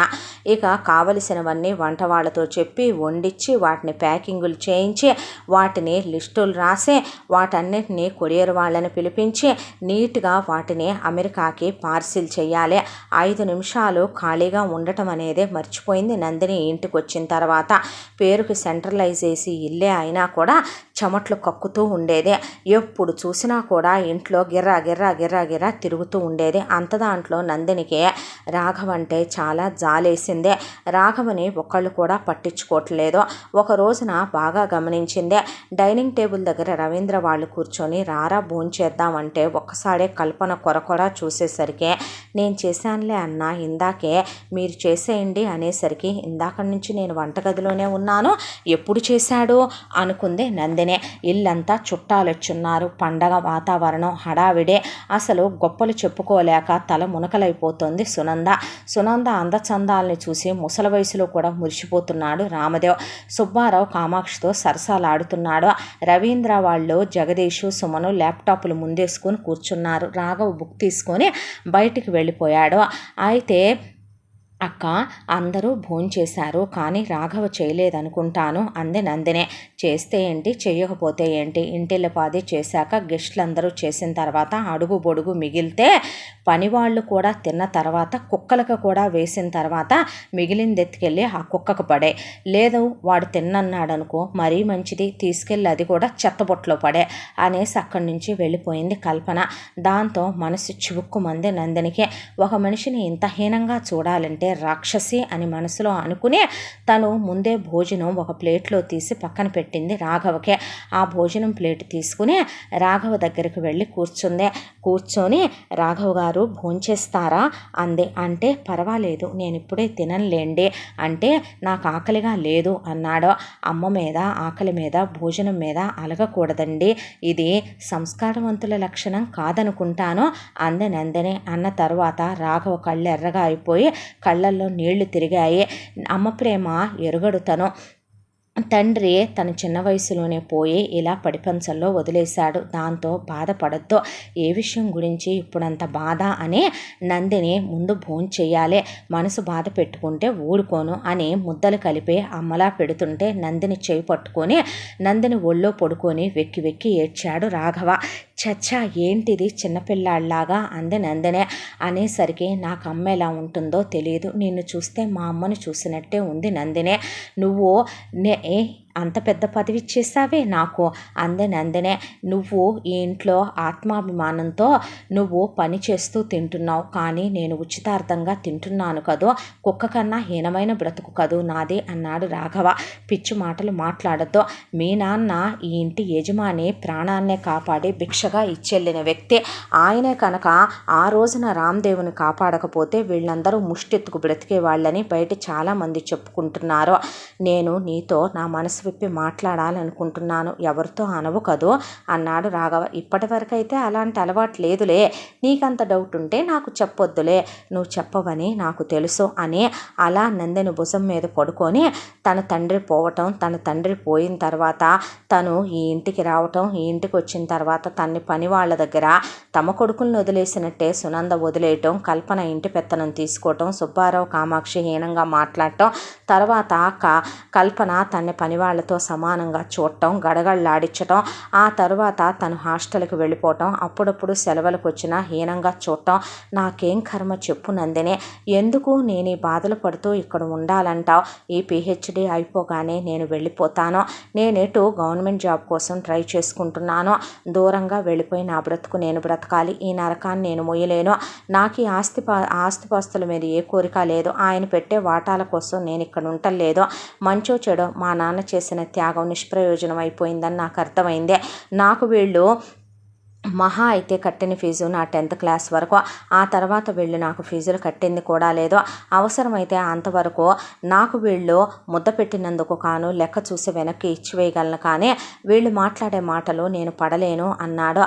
దాంతో నందినికి బాధ అనిపించింది. అక్కడి నుంచి ప్రతిరోజు రాఘవతో స్నేహంగా ఉంటూ తనే రాఘవకి టిఫిన్ తీసుకెళ్ళి పెట్టడం, కాఫీ ఇవ్వటం, జ్యూస్ ఇవ్వటం, కొబ్బరి నీళ్ళు ఇవ్వటం, అలాగే రాత్రిపూట పిహెచ్డి చేస్తున్నాడు కాబట్టి టీ తీసుకెళ్ళి పాపకు పాలు పట్టేటప్పుడు ఇచ్చేదే. రాఘవ తనకు తెలియకుండానే నందినిని ఇష్టపడటం, నందిని నుంచి నందు అని పిలవటం, అలాగే ఆమెని ఎంతో గౌరవించటం, విలువివ్వటం, నందినిని వెనక నుంచి చూసుకోవటం, నందినికి ఏదైనా కావాలంటే ఎదురెదురు అందించటం చేస్తూ ఉండేవాడు. ఏంటి సార్ పిహెచ్డి రీసెర్చ్ నా మీద చేస్తున్నారా అంటే, అలా ఏమీ లేదు, ఈ ఇంటి కోసం కష్టపడుతున్నావు, చూడు సెంట్రలైజ్ చేసే ఇంట్లో కూడా ఎలా చెమట్లు పోస్తున్నాయో నీకు, పొద్దున్నుంచి సాయంత్రం దాకా కష్టపడి గిరగిరా తిరుగుతూనే ఉంటావు, కాసేపు కూర్చో, ఎవరెవరికి ఏమేం కావాలో నాకు తెలుసులే, నేను పంపిస్తానులే అన్నాడు రాఘవ. అది కాదు రాఘవ, నందు కూర్చో అని చెప్పి నీకోసం నేను ఈ డ్రెస్ తీసుకొచ్చాను, తీసుకో, నువ్వు వేసుకుంటే నేను హ్యాపీగా ఫీల్ అవుతాను. ఎందుకు ఇవన్నీ అంది. నువ్వు నాకు అమ్మలా భోజనం తీసుకొచ్చి పెట్టినప్పుడు ఎందుకని నేను అన్నానేంటి, నువ్వేం మాట్లాడకూడదు అనేశాడు. అనేసిన తర్వాత రాఘవ తీసుకెళ్ళి పలానా పలానా ఇవ్వండి అని చెప్పి పని వాళ్ళ దగ్గర కూర్చొని నందినిని కాస్త రెస్ట్ ఇచ్చి ఆమెకి చెమట పడుతుంటే కర్చీఫ్తో అద్దుతో అలా కూర్చున్నాడు. ఏంటో నా మీద నీ అభిమానం అని నవ్వేసింది నందిని. ఇలా రోజులు గడుస్తూ ఉండగా ఒకరోజు పాపకి పాలు పట్టి వస్తూ ఉండగా నందిని అనుకోకుండా ప్రమీల గది వైపు చూసింది. ప్రమీల నావెల్స్ చదువుకుంటూ చెప్పకూడనటువంటి సినిమాలో అలా టీవీలో వేసుకుని చూస్తూ దిండును కౌగిలించుకొని మెలికలు తిరిగిపోతూ చాలా అసభ్యంగా ప్రవర్తించడం చూసిందే. దాంతో నందిని ఇప్పుడు కరెక్ట్ కాదులే మాట్లాడటమని సైలెంట్గా డోర్ దగ్గరకు లాగేసి ఏమీ మాట్లాడకుండా అక్కడి నుంచి వెళ్ళిపోయింది. వెళ్ళిపోయిన తర్వాత తెల్లారి ప్రమీల ఒక్కటి కూర్చొని ఇక డీప్గా రొమాన్స్ ఉన్నటువంటి నావెల్స్ చదువుతూ కూర్చుంది. తోటలో కూర్చునేసరికి ప్రమీల దగ్గరికి జ్యూస్ తీసుకెళ్ళి ఇచ్చింది. ఇచ్చి ఈ జ్యూస్ తాగుతూ కూడా చదువుకోవచ్చు మేడం. మేడం లేదు, ఏమీ లేదు, నువ్వు నాకన్నా చిన్నదానివే కదా, అక్క అని పిలువు. అయినా నేనేమి మా అక్కలాగా దాష్టికాలు పెత్తనాలు చెయ్యంలే, కానీ రాయిట్రా కాసేపు ఇక్కడ కూర్చో అంది ప్రమీల. ఏం నావలేంటి అంత తన్మయత్వంతో మునిగిపోయి మరీ తెగ ముసుముసు నవ్వులు నవ్వుకుంటూ చదివేస్తున్నావు అంది నందిని ప్రమేలని. ఇదా? ఈ నావెల్ ఏంటో తెలుసా నీకు? ఎంత రొమాంటిక్ నావెలో తెలుసా? రాసిన రైటర్ గాడు కనపడితే కళ్ళు మూసుకొని పెళ్లి చేసేసుకోవాలనిపిస్తుంది నందిని. తెలుసా? ఇందులో హీరో ఉంటాడు. అబ్బబ్బబ్బబ్బబ్బ, ఒక ఆడదానికి మగాడు అలా ఉంటే ఇంకేం కావాలి చెప్పు? అంతకన్నా మా అక్కక నా కష్టం గురించి తెలియదు. ప్రతి రాత్రి మా అక్క మా బావతో గదిలోకి వెళ్ళి కాపురం చేసి పిల్లను కూడా కందే. రోజు మొగుడు చేత చేయించుకునే దానికేం తెలుసు నా బాధ గురించే. ఇక అమెరికా వెళ్ళిన మా రెండో అక్క అంటావా, అది మొగుడుతో సుఖపడుతుంది. ఇక మా మూడో అక్క అంటావా, అంతకుముందు మా బావ తాగి దంచేవాడు తప్ప ఇప్పుడు మా బావ ఒంటి మీద చెయ్యేసి అది హ్యాపీగానే కాపురం చేసుకుంటుంది. ఎటొచ్చి నా బతుకే ఎటు కాకుండా అయిపోయింది. మా రెండో అక్కలాగా నన్ను కూడా ఎవరో ఒకళ్ళకి బయట సంబంధం ఇచ్చి పెళ్లి చేయకూడదా? కాదంట, మా సుమన్ బావకే ఇచ్చి చేయాలంట. పోనీ వాడికే ఇచ్చి చేయటం అన్నా వెంటనే అవుద్దా అంటే మా ఇద్దరి జాతకాల్లో దోషాలు సచ్చినాయంట. కొన్నాళ్ళు దూరంగా ఉండమని చెప్పాడు ఆ పంతులు వెధవ. పోనీ వాడన్నా ఏమన్నా ఎవరికీ తెలియకుండా మూడో కంటికి తెలియకుండా వచ్చి రొమాన్స్ చేస్తాడా? పోనీ ఏ బర్త్ కంట్రోల్లో వాడి కమిట్ అయిపోదామా అంటే ఆ దరిద్రుడేమో రాడాయా. కోరికలేమన్నా వయసుకు వచ్చిన తర్వాత ఆగుతీయ చెప్పు, దహించుకుపోతున్నాను నేను. ఈ హీరో ఉంటాడు తెలుసా నీకు? అసలు ఏమన్నా ఉంటాడులే, ఎంత అందంగా ఉంటాడనుకుంటున్నా. అప్పుడే బీటెక్ కంప్లీట్ అయ్యే అబ్బబ్బబ్బబ్బా అని ప్రమేల చెప్తుంటే నీకో విషయం చెప్పనా? అచ్చు మన తోటమాలి కొడుకు. నువ్వు చెప్పే హీరో లాంటి క్వాలిటీస్తోనే ఉంటాడు ప్రసాద్. అంటే నన్ను అక్క అక్క అంటా ఉంటాడులే. నేను తమ్ముడు తమ్ముడు అని భోజనం పెడుతూ ఉంటాను. చూసావో చూడలేదు నువ్వు అంది నందిని. అవునా, తోటమాలి కొడుకు? ఆ ప్రసాద్ గారిని నేనెప్పుడూ అంత గమనించలేదే అంది ప్రమేల. నిజంగా ఇప్పుడు నువ్వు ఆ హీరో గురించి చెప్తుంటే ప్రసాదే నా కళ్ళ ముందు మెదిలాడు. బీటెక్ అయిపోయింది కదా, జాబ్ ట్రయల్స్లో ఉన్నట్టున్నాడు. పీజీ చేద్దామా వద్దా అని ఆలోచిస్తున్నట్టున్నాడు. ఎవరి స్తోమతకు తగినట్టు వాళ్ళు ప్రసాద్ బాగానే చదువుతాడు కాబట్టి, ప్రసాద్కు కూడా వాళ్ళు అమ్మలేదు కాబట్టి వాళ్ళ నాన్న ఇంజనీర్ వాడికి లాక్కొచ్చేశాడు కదా. ఒడ్డు పొడుగు అందం చక్కదనం. కూటికి పేదవాళ్ళైనా కులానికి పేదవాళ్ళు కాదుగా ప్రమేల. చూడటానికి ఎంత బాగుంటాడో చూడు. అచ్చుగుద్దినట్టు నాతో మొన్న అంటున్నాడు, అక్క నువ్వు నేను సొంత అక్కా తమ్ముళ్ళమంటే నమ్మేస్తారు తెలుసా అనేసి అక్కడి నుంచి నందిని ఏమీ ఎరగనట్టుగా అగ్గి రాజేసి వెళ్ళిపోయి గమనించడం మొదలుపెట్టింది ప్రమేలనే. ఆ రోజు నుంచి ప్రమేల ప్రసాద్ మీద ఫోకస్ చేసిందే. ప్రసాద్ని కావాలనే తన గదిలోకి పిలవటం, ప్రసాద్ని అయ్యందిచ్చు ఇయ్యందిచ్చు అంటాం, నాకు అవి కావాలి ఇవి కావాలి తెచ్చిపెట్టు అంటాం, కావాలని తోటలోకి వెళ్ళి ఆ పూలు కోసిపెట్టు అంటాం. ఈ నావెల్ చదువు చాలా బాగుంటుందని రొమాంటిక్ నావెల్స్ ఇవ్వటం, కలిసి మూవీ చూద్దాం రమ్మనమని చెప్పి ప్రసాద్ని తన గదిలోకి పిలిచి ఎవరూ లేకుండా డోర్లేసి కూర్చోబెట్టి రొమాంటిక్ మూవీసు ఇంగ్లీష్ మూవీసు చూపించటం. అలా చేస్తుంటే ప్రసాద్ ఏంటి అండి ఇదంతా అంటే, నువ్వు నన్ను అండి అనొద్దు ప్రేమి అని పిలు, మీరు నాకన్నా పెద్దవారు కదా అన్నాడు ప్రసాద్. అబ్బా పెద్దేంటి చిన్నేంటిరా బాబు, అలా అనుకుంటే సీత కన్నా రాముడు చిన్నవాడంట తెలుసా. అలాగే ఇంకొక విషయం తెలుసా, రాధ కన్నా కృష్ణుడు కూడా చిన్నవాడేనంట. అలాగే అనుకుంటే ఇంకో విషయం తెలుసా, సచిన్ టెండూల్కర్ తన వైఫ్ కన్నా చిన్నోడు, మహేష్ బాబు తన వైఫ్ కన్నా చిన్నోడు.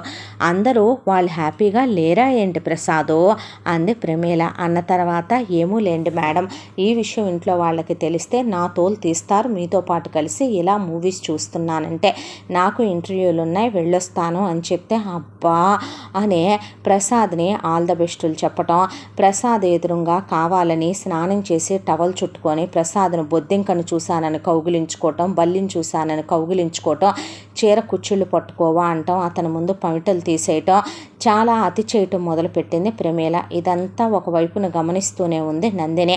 రాఘవ్ మాత్రం తన పిహెచ్డి రీసెర్చ్లో మునిగిపోయి నందినితో ఏమాత్రం భోజనం టైము టిఫిన్ టైము కూడా వేస్ట్ చేయకుండా అలా భోంచేస్తూ టిఫిన్ తింటూ కబుర్లు చెప్తూ ఉండేవాడు. తినగానే ఇంక వెళ్ళి పడుకుంటావా మహానుభావ అనేది నందిని. కాసేపు మాట్లాడొచ్చుగా నందు, నీతో మాట్లాడితేనే నేను మనిషినని నాకు గుర్తొస్తుంది. సార్ తమరు రీసెర్చ్ చేయాలి అది మర్చిపోకండి అంటూ ఉండేది నందిని. అయితే ఇలా ఒక రోజున తోటమాలి విత్తనాల కోసం అని చెప్పి వేరే ఊరు వెళ్ళాడు. వెళ్ళేసరికి ప్రసాదు వాళ్ళ సర్వెంట్ క్వార్టర్స్లో ఒక్కడే ఉన్నాడు. ఉండేసరికి ప్రమీల ఆశాంతం వెళ్ళి ఆ సర్వెంట్ క్వార్టర్స్లో ఉన్న ప్రసాద్ని తలుపు కొట్టి నిద్ర లేపింది అర్ధరాత్రి పూట. ఏంటి మేడం ఇలా వచ్చారు అని అడిగితే, మేడం లేదు, నీ తలకాయ లేదు అని ప్రసాద్ని వెనక్కి తోసేసి లోపలికి వెళ్ళి ఆశాంతం అతని మీద పడి కౌగిలించుకుంది. ఏంటండి ఇదంతా? ఈ విషయం ఇంట్లో వాళ్ళకి తెలిసిందంటే నన్ను ముక్కలు ముక్కలుగా నరికేస్తారు అయ్యగారు వాళ్ళు. మీరు దయచేసి ఇక్కడి నుంచి వెళ్ళిపోండి మేడం, మీకు దండం పెడతాను. పిచ్చి పట్టిందా ఏంట్రా నీకు? నేను నిన్ను ప్రేమిస్తున్నాను, నిన్నే పెళ్లి చేసుకుంటాను, నువ్వు లేనిది బ్రతకలేను. నాకు మా బావ అంటే ఇష్టం లేదు, వాడంటే అసహ్యం నాకు. అసలు వాడికి మగతనం ఉందా లేదా? వాడు బృహన్నల మగాడా అనే డౌట్ కూడా ఉంది తెలుసా నాకు. నువ్వు కావాలి, నువ్వు లేనిదే నేను బ్రతకలేను. మనిద్దరిని వీళ్ళు ప్రేమించుకున్నామని చెప్తే వేరు చేస్తారు, అదే మనం శారీరకంగా కలిసామని తెలిస్తే మన వేరు చేయలేరు అనే ప్రసాద్ని లొంగ తీసేసుకుంది ప్రమీల. అక్కడి నుంచి మొదలుపెట్టి ఇక రోజుకి అలా వెళ్ళటం, ప్రసాద్తో నైట్ అంతా గడపటం రావటం ఇలా ఒక 3 నెలల కాలం గడిచిపోయింది. ఒక రోజున ఇదంతా గమనిస్తూ అన్నీ తెలిసినా నందిని ఏమీ మాట్లాడకుండా మౌనంగా ఊడుకుంది. పాపకి పాలు కలిపి పట్టడానికని చెప్పి రాత్రిపూట లేచి రవీంద్ర కల్పన గదిలోకి వెళ్ళి పాప కానుకకి పాలు పట్టి పాపని భుజం మీద వేసుకుని అటు ఇటు తిప్పుతూ ఉండగా ప్రమీల దొంగలా నక్కి ప్రసాద్ గదిలో దూరి ఇద్దరూ ఒకే దుప్పట్లో ఉన్నదాకా ఏమీ మాట్లాడలేదు నందిని. ఆ తర్వాత పైకొచ్చి టప టప టప టప 4 ఫ్లవర్ వాజులు ఇల్లంతా సౌండ్ దద్దరిల్లిపోయేలాగా పడేసి పాపని ఉయ్యాల్లో పడుకోబెట్టి తను పక్కకు తప్పుకుంది.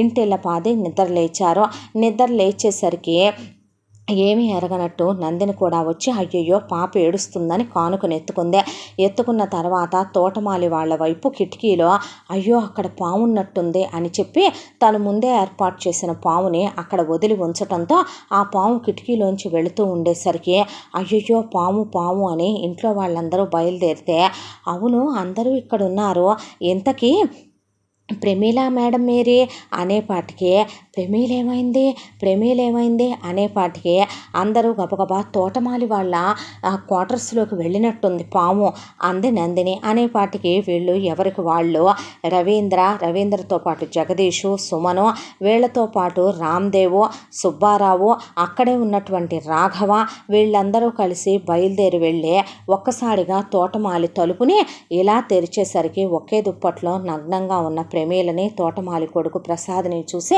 తల తిప్పేసి అక్కడి నుంచి వెనక్కి వచ్చేసేపాటికి అసలు ఏం మాట్లాడాలో తెలియక సుమన్ అలా కూర్చుండిపోయిన తర్వాత ఇద్దరు బట్టలు కట్టుకొని బయటకు వచ్చారు. తిన్న ఇంటి వాసాలు లెక్క పెడతావంటరా, నీతి జాతి లేని కుక్క, కూటికి గతి లేని కుక్క, లో క్లాస్ వెధవ అని కల్పన ప్రసాద్ను పట్టుకొని పటా 4 వాయించేపాటికి ప్రమీల అక్క ఇంకొక్క దెబ్బేశావంటే మర్యాదగా ఉండదు. అతన్ని నేను ప్రాణానికి ప్రాణంగా ప్రేమిస్తున్నాను, అతను నా కాబోయే భర్త, అతనితో నేను 3 నెలలుగా శారీరకంగా కలుస్తూ ఉన్నాను కొన్ని 100 సార్లు. అయితే అతన్ని ముట్టుకుంటావా ఏంటి నువ్వు? అతని మీద చెయ్యేస్తావా ఏంటి నువ్వు? ఒళ్ళు పొగరెక్కిందా, తల తెక్కెక్కిందే? ఏం మాట్లాడుతున్నావు నువ్వు? పిచ్చిగా ఉందా? బావే నీ మొగుడు అనేపాటికి ఒక్కసారిగా రామ్దేవ్తో పాటు రవీంద్రతో పాటు అక్కడున్న మిగతా వాళ్ళు రాఘవతో సహా షాక్ అయిపోయి చూశారు. నాకు బావని పెళ్లి చేసుకోవటం ఇష్టం లేదు. నువ్వు నన్ను అడిగావా బావంటే నీకు ఇష్టమా కాదా అని? నీ ఇష్ట ప్రకారం నీకు రవి బావంటే ఇష్టం చేసుకున్నావు, దీనికి జగదీష్ బావంటే ఇష్టం చేసుకుందే.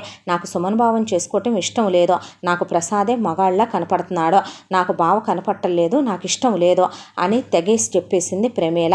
దాంతో అత్తయ్య నేను బ్రతకనా చచ్చిపోనా, నువ్వు సుమన్కి ఇచ్చి పెళ్లి చేస్తావా చెయ్యవా అనేపాటికి నీ మాట ఎవరమ్మా కాదంటారో అనేసరికి రామ్దేవ్ కూడా సునంద వైపు అలాగే చూశాడు.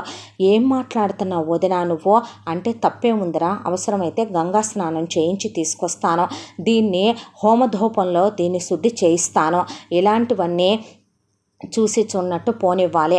దీనికి అవసరమైతే కనుక ఏ కడుపు కాలో వస్తే కడిగేయించి మరీ నీకు ఇచ్చి పెళ్లి చేస్తాను. నువ్వేం మాట్లాడుతున్నావో నీకు అర్థమవుతుందా? బుద్ధి జ్ఞానం ఉందా నీకు అన్నాడు రవీంద్ర. నువ్వు మాట్లాడకు, నీకేం తెలియదు అంద రవీంద్రని కల్పన. ఏం పనులు వదినా ఇవే అన్నాడు జగదీష్. ఏం పనులేంటి? మొదటి నుంచి అనుకున్నదే. అసలు వీళ్ళని దూరం పెట్టే వచ్చింది తిప్పలు. వారం రోజులు తిరగకుండా వీళ్ళిద్దరికీ పెళ్లి చేసేస్తే కానీ ఈ ప్రాబ్లమ్స్ అన్నీ కూడా సాల్వ్ అయిపోవు. రేపే నేను ఎక్కడున్నాడో కనుక్కొని ముందా పండితుడితో మాట్లాడు కానీ ఈ విషయం ఫైనల్ చేయను. సెక్యూరిటీ అప్పటి వరకు బయటికి వెళ్ళటానికి వీల్లేదు సుమను. అదేంటి నేను బయటికి వెళ్ళకపోవటం? అవును, పెళ్ళయిన తర్వాత అప్పుడు వెళుదుగానిలే, మనుగుడుపులు అయిపోయి 16 రోజుల పండగ అయిపోయిన తర్వాత ఫ్యాక్టరీకే. నేను మాత్రం చచ్చినా చేసుకోను బావని. ఆహా, ఎందుకు చేసుకోవే అని ప్రమీలని చితక్కొట్టి హౌస్ అరెస్ట్ చేసేసింది కల్పన. చేసేసరికి ఇక తోటమాలి కొడుకుని అక్కడి నుంచి ఉన్నట్టుండి వాళ్ళు మాయమైపోయారో, ఎక్కడికి వెళ్ళారో ఏమయ్యారో ఇటు నందినికి తెలియదు, ఇంట్లో ఉన్న వాళ్ళెవరికీ తెలియదు. ఛీ అనుకొని రాఘవ్ అక్కడి నుంచి వెళ్ళిపోయేపాటికి అందరికీ తల బరువెక్కిపోయింది. రామ్దేవ్ ఏం మాట్లాడాలో అర్థం కాక మెట్లు ఎక్కుతూ సునందనే, నా మేనకోడళ్ళకి నా పోలికొచ్చింది అన్నావు, ఇది కూడా నీ పోలికేనా ఏంటి అనేసి వెళ్ళిపోయాడు. దాంతో సునంద ఆ మాట తీసుకోలేక పిక్కుంటూ రామదేవ్ వైపు వెనకాలే పరిగెత్తుకుంటూ బెడ్రూమ్లోకి వెళ్ళిపోయింది. ఆ తర్వాత ప్రమీలని ఒక గదిలో పెట్టేసి హౌస్ అరెస్ట్ చేసి పడేసింది కల్పన. లోపలికి వెళ్ళి నోరు మూసుకొని నువ్వు సుమన్నే పెళ్లి చేసుకుంటున్నావు, ఇంతకు మించి ఏమన్నా మాట్లాడితే తలకాయ పగలగొడతాను అని చితకబాదొచ్చింది చెల్లెల్ని. నేను చేసుకోనంటే అక్క చెప్పిన మాట వినకపోతే పళ్ళు రాలిపోతాయని సుబ్బారావు కామాక్షి కూతుర్నే కొట్టి బయటకు వచ్చారు. ఆ తర్వాత రోజు అందరికీ అన్నీ చూసుకునే నందిని సుమన్ గదిలోకి సుమన్ భోజనానికి రాకపోవటంతో భోజనం తీసుకెళ్ళి పెట్టు అని కల్పన అనేసరికి భోజనం తీసుకొని వెళితే సుమన్ కళ్ళ నీళ్ళు. సుమన్ అంతకుముందు ఎప్పుడో ఎక్కడో చూసినట్టు ఉంది ఆ అమ్మాయినే. ఆ అమ్మాయి ఫొటోస్ని ఫోన్లో స్క్రోల్ చూస్తూ వెక్కి ఏడుస్తున్నాడు. లోపలికి వెళ్ళింది నందిని. లోపలికి వెళ్ళిన తర్వాత భోజనం చేయండి అందే. అనేసరికి వద్దు నందు అన్నాడు. ఏమైందండి అందే. నా మనసేం బాలేదు, నాకు అసలు బ్రతకాలని లేదు, చచ్చిపోవాలనిపిస్తుంది. చూడండి, నేను మీకేమీ కాకపోవచ్చు, నేను అనాథని కావచ్చు, కానీ ఒక మనిషి బాధనైతే పంచుకోగలను. ఎందుకు మీరంత బాధపడుతున్నారో చెప్పండి. ఎవరిని చూసి ఫోన్లో అంత కన్నీరు పెట్టుకుంటున్నారో, ఎందుకు బాధపడుతున్నారు? తన్నెక్కడో చూసినట్టుంది. అవును, నేను వచ్చిన కొత్తల్లో మన ఇంట్లో పండక్కి వచ్చింది కదూ తను, మీ ఫ్రెండ్స్ అందరితో పాటు వచ్చింది.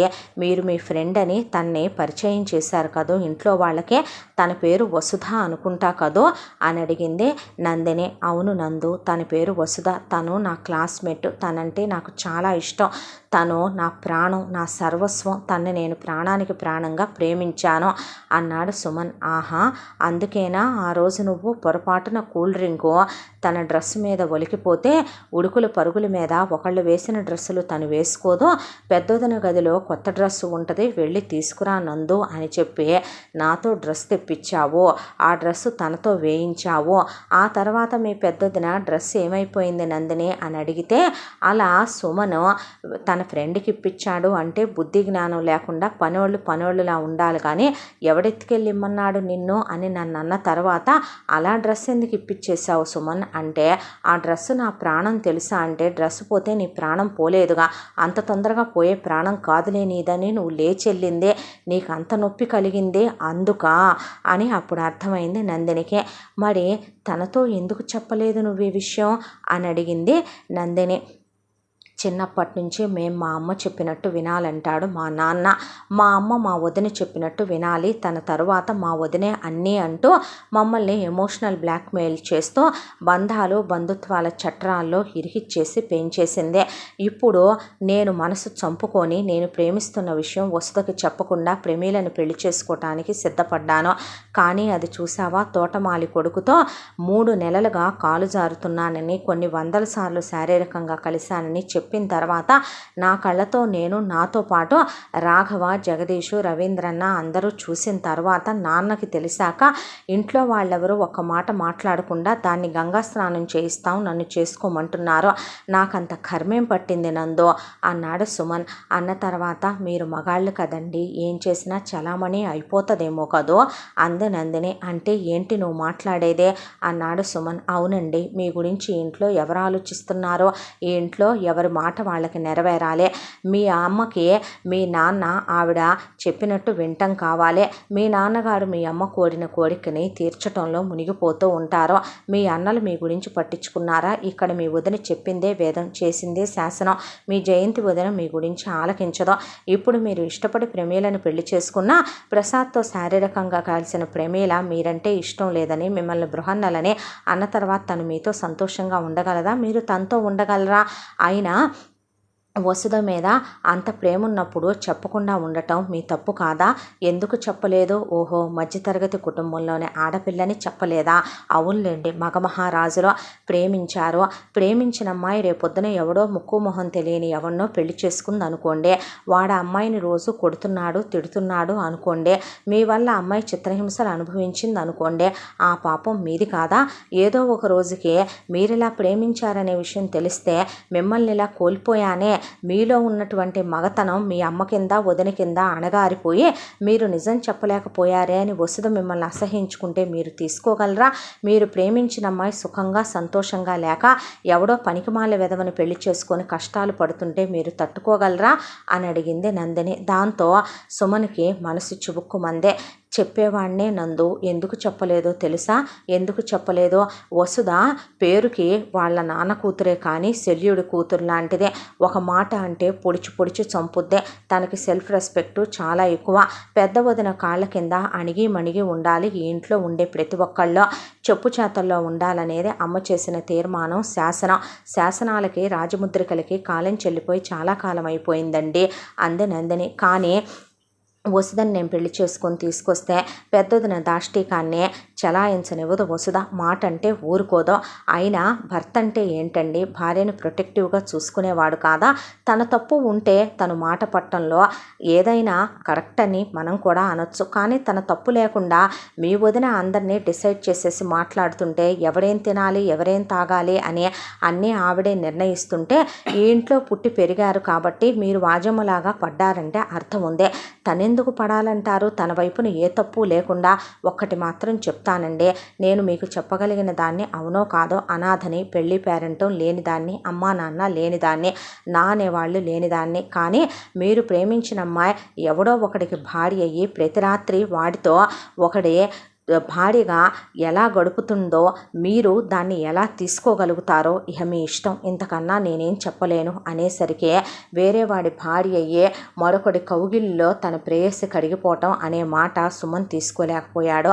దాంతో ఒక్క నిమిషం ఆగునందు, తలుపులే అని చెప్పి అప్పటికప్పుడే వసుధకు ఫోన్ చేసి, వసుధ నువ్వంటే నాకు చాలా ఇష్టం, ఐ లవ్ యూనే, నేను నిన్ను పెళ్లి చేసుకుందాం అనుకుంటున్నాను అని జరిగిందంతా చెప్పుకొచ్చాడు.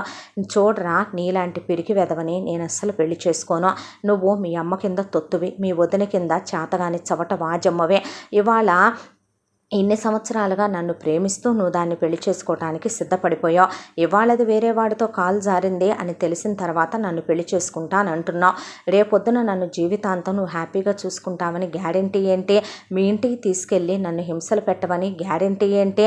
రేపొద్దున పెళ్ళయింది కదా అని ఫర్ గ్రాంటెడ్ తీసుకొని శోభనాలు అయిపోయినాయి, 2 పిల్లలు పుట్టారు కదా అని మీ వాళ్ళ కాళ్ళ కింద నన్ను పడి బ్రతకమనవని గ్యారెంటీ ఏంటి అని అడిగింది వసుధ. ఆ మాటకి సుమన్ నాకు ఆస్తిలో వాటా ఇవ్వకపోయినా పర్వాలేదు, నేను చదువుకున్నాను పీజీ వరకు, నేనేమి చేతగానే అసమర్థుణ్ణి కాదు. 33వ రోజు అందరితో పాటు నా వాటా ఆస్తి నాకు రావాలి. ఇష్టం లేని ఆడదాన్ని పెళ్లి చేసుకొని నేను సంతోషంగా సుఖంగా ఉండలేను. నేను నిన్ను మనసులో పెట్టుకొని ఇంకొక ఆడదాన్నే నేను కల్లో కూడా ఊహించుకోలేకపోయాను. నువ్వు లేకపోతే నేను చచ్చిపోతాను.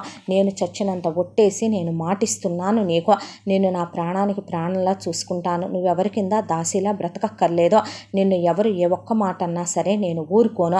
ఇదే ఆ భగవంతుడి మీద ఒట్టేసి నేను నీకు ఇస్తున్న మాట వసుధ, ప్లీజ్ పెళ్లి చేసుకుందామే. మీ అమ్మ నాన్న కాళ్ళు పట్టుకొనైనా నేను ఒప్పించుకుంటాను. నా మాట కాదనుద్రా, నా దగ్గర టైం లేదు, ప్లీజ్ ప్లీజ్ అని బతిమిలాడాడు సుమన్. నీకు 24 గంటలు టైం ఇస్తాను సుమన్. నేను రేపు మార్నింగ్ గుళ్ళో వెయిట్ చేస్తూ ఉంటాను. నువ్వు వస్తే తాళితో సహా నేను అక్కడే ఉంటాను.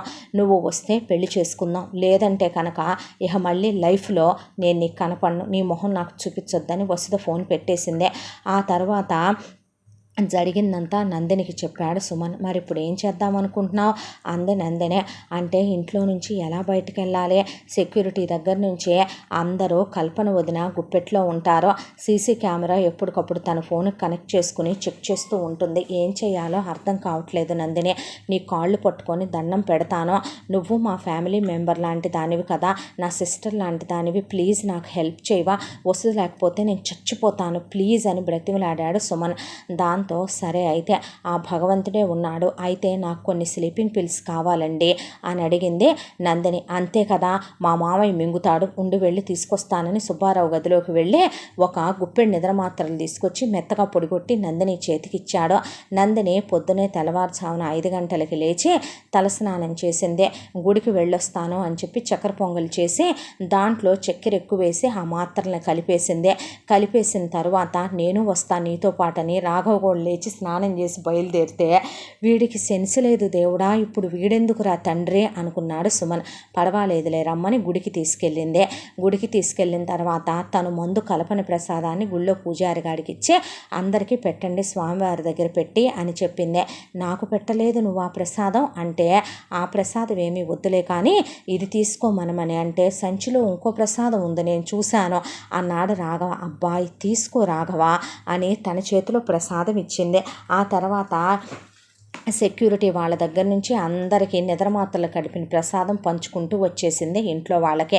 గుడికి వెళ్ళి వచ్చావా అమ్మా అని అందరూ తిన్నారు. తిన్న తర్వాత ఏంటో ఉన్నట్టుండి అందరికీ తూలొస్తుంది ఊపొస్తుంది అనుకుంటూ నిద్ర సరిపోలేదనుకుంటాను, రాత్రంతా ఈ దరిద్రపు గొడవే సరిపోయింది అని ఎవరి గదుల్లోకి వాళ్ళు వెళ్ళిపోయి పడుకుంటే, రాఘవ నందు నీతో మాట్లాడాలి అనేసరికి ముందు నువ్వు పద వెళ్ళి పడుకుందుగానని పడుకోబెట్టి ఏసీ ఫ్యాన్ వేసి దుప్పటి కప్పి బయటకు వచ్చిన తర్వాత నువ్వు నాతో వస్తావా నందు రా అని అడిగాడు సుమన్. వద్దండి మీరు వెళ్ళండి, ఇక్కడ నేను లేకపోతే పాపను చూసుకునే వాళ్ళు ఎవరూ లేరు అని చెప్పిన తర్వాత సరే అని నిచ్చెన మీద నుంచి మొత్తానికి దూకేశాడు సుమన్. దూకేసిన తర్వాత వసుధ ఉన్న దగ్గరికి వెళ్ళి వసుధకి తాళి కట్టి గుళ్ళో పెళ్లి చేసేసుకొని రిజిస్ట్రార్ ఆఫీస్కి వెళ్ళి సంతకాలు పెట్టి బయటకు వస్తూ ఉండగా మీడియా వాళ్ళు ఒక్కసారే హోరెత్తిపోయారు. ఈలోగా ఇంట్లో వాళ్ళు ఒక్కొక్కళ్ళు నిద్ర లేవటం మొదలుపెట్టిన తర్వాత కల్పన ముందు వెళ్ళి ప్రమీల ఉందా లేచిపోయిందా అని చెక్ చేసుకుంటే ప్రమీల గదిలోనే ఉంది. ఆ తర్వాత వెళ్ళి సుమన్ గదిలో చెక్ చేసుకుంటే సుమన్ లేడు అని పని వాళ్ళని సెక్యూరిటీ వాళ్ళని కేకేసి అడిగితే అందరూ నిద్ర కళ్ళతో నిద్రకి తూలిపోతున్నారు. ఏ ఒళ్ళు పొగరెక్కిందా కండకావరంతో అంతోటి నిద్రలు వస్తున్నాయి మీకు అనేపాటికి రాత్రంతా నిద్రలేదు కదమ్మా, ఈ గొడవే సరిపోయింది కదా, దాంతో కళ్ళు కునుకు పడిపోతున్నాయి అన్నారు పనివాళ్ళు. పోండి అవతలకి వెళ్ళి ఎవరి పనులు వాళ్ళు చూసుకోండి అని కేకలు పెట్టింది కల్పన. ఆ తర్వాత ఇంట్లో వాళ్ళకన్నీ కావలసినవి చూసుకోమని నందినిని పురమాయించి హాల్లో పెద్ద స్క్రీన్తో ఉన్న టీవీ ఉంటే ప్రతిరోజు లేవగానే అది ఆన్ చేసి న్యూస్ చూడటం కల్పనకు అలవాటు. అయితే న్యూస్ ఛానల్ ఆన్ చేసింది. నందిని అంతకుముందే మీడియా వాళ్ళకు ఫోన్ చేసి ఉండటంతో మీడియా వాళ్ళు డైరెక్ట్గా అక్కడ సుమన్ వసుధ దగ్గరికి వెళ్ళి మీరు పెళ్లి చేసుకున్నారా, ఎవరి అమ్మాయి, మీరు ఈ అమ్మాయిని ప్రేమించారా అని అడుగుతూ ఉండేసరికి సుమన్ వెనక ముందు ఆడుతుంటే, ఏంటి నన్ను దొంగ పెళ్లి చేసుకున్నావా ఏంటి, అందరి ముందు నువ్వు చెప్పే పెళ్లి కాదా ఏంటిది, తాళి తెంచి ఇప్పుడిప్పుడే వెళ్ళిపోనా నేను అంది వసుధ. అనేసరికి తన వైఫ్ నా ప్రాణం, అవును ప్రేమించి పెళ్లి చేసుకున్నాను, మా ఇంట్లో వాళ్ళకి ఈ పెళ్ళి అంటే ఇష్టం లేదు, మా వదినకి అస్సలు ఇష్టం లేదు, నన్ను హౌస్ అరెస్ట్ చేసిందే, అందుకే నేను ప్రేమించిన అమ్మాయిని నేను పెళ్లి చేసుకున్నానని చెప్పేపాటి షాకులో కల్పనకి మాట పడిపోయి అందరినీ పెద్దగా కేకలు పెట్టేసరికి అందరూ అక్కడికి వచ్చేసరికి మీడియా వాళ్ళంతా ఇండస్ట్రియలిస్టు రామ్దేవ్ గారు అబ్బాయి ఇలా ఇంట్లో వాళ్ళకి ఇష్టం లేదంట ప్రేమించిన అమ్మాయిని పెళ్లి చేసుకోవటం ఎందుకని, మీకన్నా పేదింటి అమ్మాయినా, మీకన్నా డబ్బులు లేని అమ్మాయినా, ఇదిగో ఆ వచ్చిన వాళ్ళు వాళ్ళ అమ్మా నాన్నేననుకుంటా, ఏంటమ్మా ఇదంతా అని వాళ్ళు వచ్చేసరికి క్షమించండి అని సుమన్ కాళ్ళు పట్టుకోవటం దగ్గర నుంచి అన్నీ పడిపోయినాయి మీడియాలో. దాంతో ఇక ఆవేశంతో ఉర్రూతలూగిపోయింది కల్పన. అలా ఉర్రూతలూగిపోవటంతో ముందు బయలుదేరండని సునందని రామ్దేవ్ని తీసుకుని రవీంద్రతో కల్పన పాపని తీసుకొని రాను అని నందినిని కూడా వెంట పెట్టుకొని జగదీషు జయంతి అక్కడి నుంచి అందరూ కలిసి వీళ్ళున్న దగ్గరికి వెళ్ళారు. ఏయ్ ఎవత్తివే నువ్వు లో క్లాస్ దానా, దీన్ని పెళ్లి చేసుకోగానే ఇది ఇంటి కోడలైపోద్దా, నేను ఒప్పుకుంటానా, ఇది మెళ్ళో తాళి కట్టించుకోగానే ఇది తాళైపోద్దా, ఇది పెళ్ళైపోద్దా అని ఆ తాళిని గట్టిగా పట్టుకొని తెంపబోయింది కల్పన. వసుధ లాగిపెట్టి కొట్టడం కల్పన ఫటా ఫటా ఫటా ఫటా ఫటా ఫటా 4 తీసేసరికి వెళ్ళి అక్కడ హుండీ దగ్గర పడింది. పడేసరికి ఇదేనా మీ సంస్కారం? ఓహో, పెద్ద పెద్ద ఇళ్లలో ఏంటంటే ఇంటి పెత్తనం మొత్తం మీ పెద్ద కోడలదా, అంటే మీ పెద్ద కోడల కింద మేమేమైనా దాసీ జనమా? అంటే సుమనకంటూ ఒక ఇష్టం ఉండదా, తనకంటూ ఒక మనసు ఉండదా? అంటే ఎవరెవరి దగ్గరో కాలు జారిన ఆడవాళ్ళందరినీ నీ తమ్ముడికి నీ పెళ్ళాం ఇచ్చి చేస్తుంటే నువ్వు చూస్తూ ఊరుకుంటావా? నువ్వొక అన్నవా, నువ్వొక తండ్రివా అని అడిగేసింది వసుధ. దాంతో మీడియా వాళ్ళందరి ముందు పరువు పోయిందని రామ్దేవ్ సునందని లాగి చెంప మీద కొట్టి, ముందు నోరు మూయించు నీ పెద్ద కోడలదే అనేపాటికి సునందకి ఒక్కసారిగా ఇన్ని సంవత్సరాల్లో మొగుడు చేత్తో ఎప్పుడూ దెబ్బ తినకపోయేసరికి ఎవరు అవునన్నా ఎవరు కాదన్నా నువ్వేనమ్మా మా ఇంటి కోడలివే అనేసింది వసుధతో. అనేసరికి రవీంద్ర ఏదైనా తీసుకోగలడు, కానీ మొట్టమొదటి నుంచి తన తమ్ముళ్ళ విషయంలో తన ప్రేమ గిల్టు అనే మాట మాత్రం అస్సలు తీసుకోలేడు. అది కల్పన వల్ల అయినా ఎవరి వల్ల అయినా సరే. కల్పనని లాగి చెంప మీద కొట్టి, ఇంకొక మాట మాట్లాడితే పళ్ళు రాలిపోతాయి, నోరు మూసుకొని నుంచో పక్కన, పిచ్చి పిచ్చి మాటలు మాట్లాడకుండా, నా తమ్ముడి ఇష్టాన్ని కాదని ఎప్పుడూ విరుద్ధంగా ఎవరిని ఇచ్చి పెళ్లి చేద్దామని నేను అనుకోలేదు. నిన్ను ప్రేమించిన విషయం ప్రమాణపూర్తిగా నాకు తెలియదు. నాన్న మీరు రండి ముందు అని రామ్దేవ్ని పిలిచి, ఈ పెళ్ళి మాకు ఆమోదమే, ఈ పెళ్ళి మాకిష్టమే, మా అబ్బాయిని మా కోడల్ని మేము మనస్ఫూర్తిగా మా ఇంటికి సాదరంగా ఆహ్వానిస్తున్నాం, మా కోడలుగా ఈ అమ్మాయిని అంగీకరిస్తున్నాం, మా కోడళ్లతో పాటు ఈ అమ్మాయికి కూడా సమానమైన హక్కులు అర్హతలు ఇస్తున్నాను నేను అని రామ్దేవ్ అక్కడే నిలబడి, రామ్మ ఇంటికి వెళదాం అన్నాడు వసుధని. ఈ అమ్మాయి నా తమ్ముడి భార్య, ఈ ఇంట్లో ఉన్న మిగతా కోడళ్లతో సమానమైన హక్కు ఉంది వసుధకు కూడా, రే తీసుకొని రారా మరదల్ని అన్నాడు రవీంద్ర. హ్యాపీ మ్యారేడ్ లైఫ్ అన్నాడు జగదీష్. అనేసరికి సుమన్ వసుధ బయలుదేరి ఇంటికి వచ్చారు. అక్కడి నుంచి అందరూ బయలుదేరి వస్తూ ఉండగా కల్పన మాత్రం తనకొచ్చిన కోపంతో అక్కడే ఉన్నటువంటి ఇనప హుండీని లాగిపెట్టి గుప్పెడుతో ఒక్క గుద్దు గుద్దితే దెబ్బకు సొట్టబడిపోయింది. అదే నందిని ఒక్కసారే అలా కల్పన వైపు చూసి, అంత పగ పట్టిందనమాట ఇది వసుధ మీద అనుకొని పాపని జో జో జో జో జో జో జో జో జో అనుకుంటూ తనేం ఎరగనట్టు రవీంద్రతో పాటు కాడెక్కి వచ్చేసింది. అలా వచ్చి రాగానే హారతివ్వవే కోడలుగా అనేసరికి, నేనా, నెవ్వర్, జరగని పని అత్త అదే అంది కల్పన. ఎందుకు జరగదమ్మాయి, నేను చెప్తున్నాను, ఇవ్వాలి నువ్వు అన్నాడు రామ్దేవ్. నోరు మూసుకొని ఇవ్వకపోతే దవడ పగిలిపోద్ది నీకు అన్నాడు రవీంద్ర. అనేసరికి ఇక ప్రాణం చచ్చిపోయి కల్పన తప్పదు కాబట్టి హారతంట ఇవ్వు అంది నందిని. తనివ్వటమేంటి, ఇంటికి పెద్ద కోడలివి నువ్వైతే అనేసరికి, నేను అస్సలు ఇవ్వను అనేసరికి, జయంతి నేనిస్తానులే అని తనే హారతిచ్చిందే. ఇచ్చిన తర్వాత లోపలికి వచ్చింది వసుధ. వచ్చి రాగానే మళ్ళీ గొడవ మొదలుపెట్టింది కల్పన. ఇంట్లో వాళ్ళు ఎటు వాళ్ళటు ఎవరి గదుల్లోకి వాళ్ళు వెళ్ళిపోయారు. సునంద ఇన్ని సంవత్సరాల తర్వాత రామ్దేవ్ కొట్టిన చెంపదెబ్బనే తీసుకోలేకపోతుంది. సుబ్బారావు కామాక్షి తలకాయ బాదుకుంటూ వెళ్ళిపోయారు. మరొక వైపున ప్రమీల సుమన్ పెళ్లి చేసుకొని వచ్చాడనే వార్త పనివాళ్ళ ద్వారా విని లోపల పిచ్చి పిచ్చి అరుపులు అరుస్తూ డ్యాన్సులు వేసుకొని పాటలు పాడుకొని పెద్ద పెద్దగా సౌండ్లు పెట్టుకొని గెంతటం మొదలుపెట్టి, ప్రసాదు ప్రసాదు ఏమైపోయావు ప్రసాదు, నేను నీకోసమే వస్తా ప్రసాదు, నువ్వు లేనిది ఉండలేను ప్రసాదు అని డ్యాన్సులు వేయటం మొదలుపెట్టింది.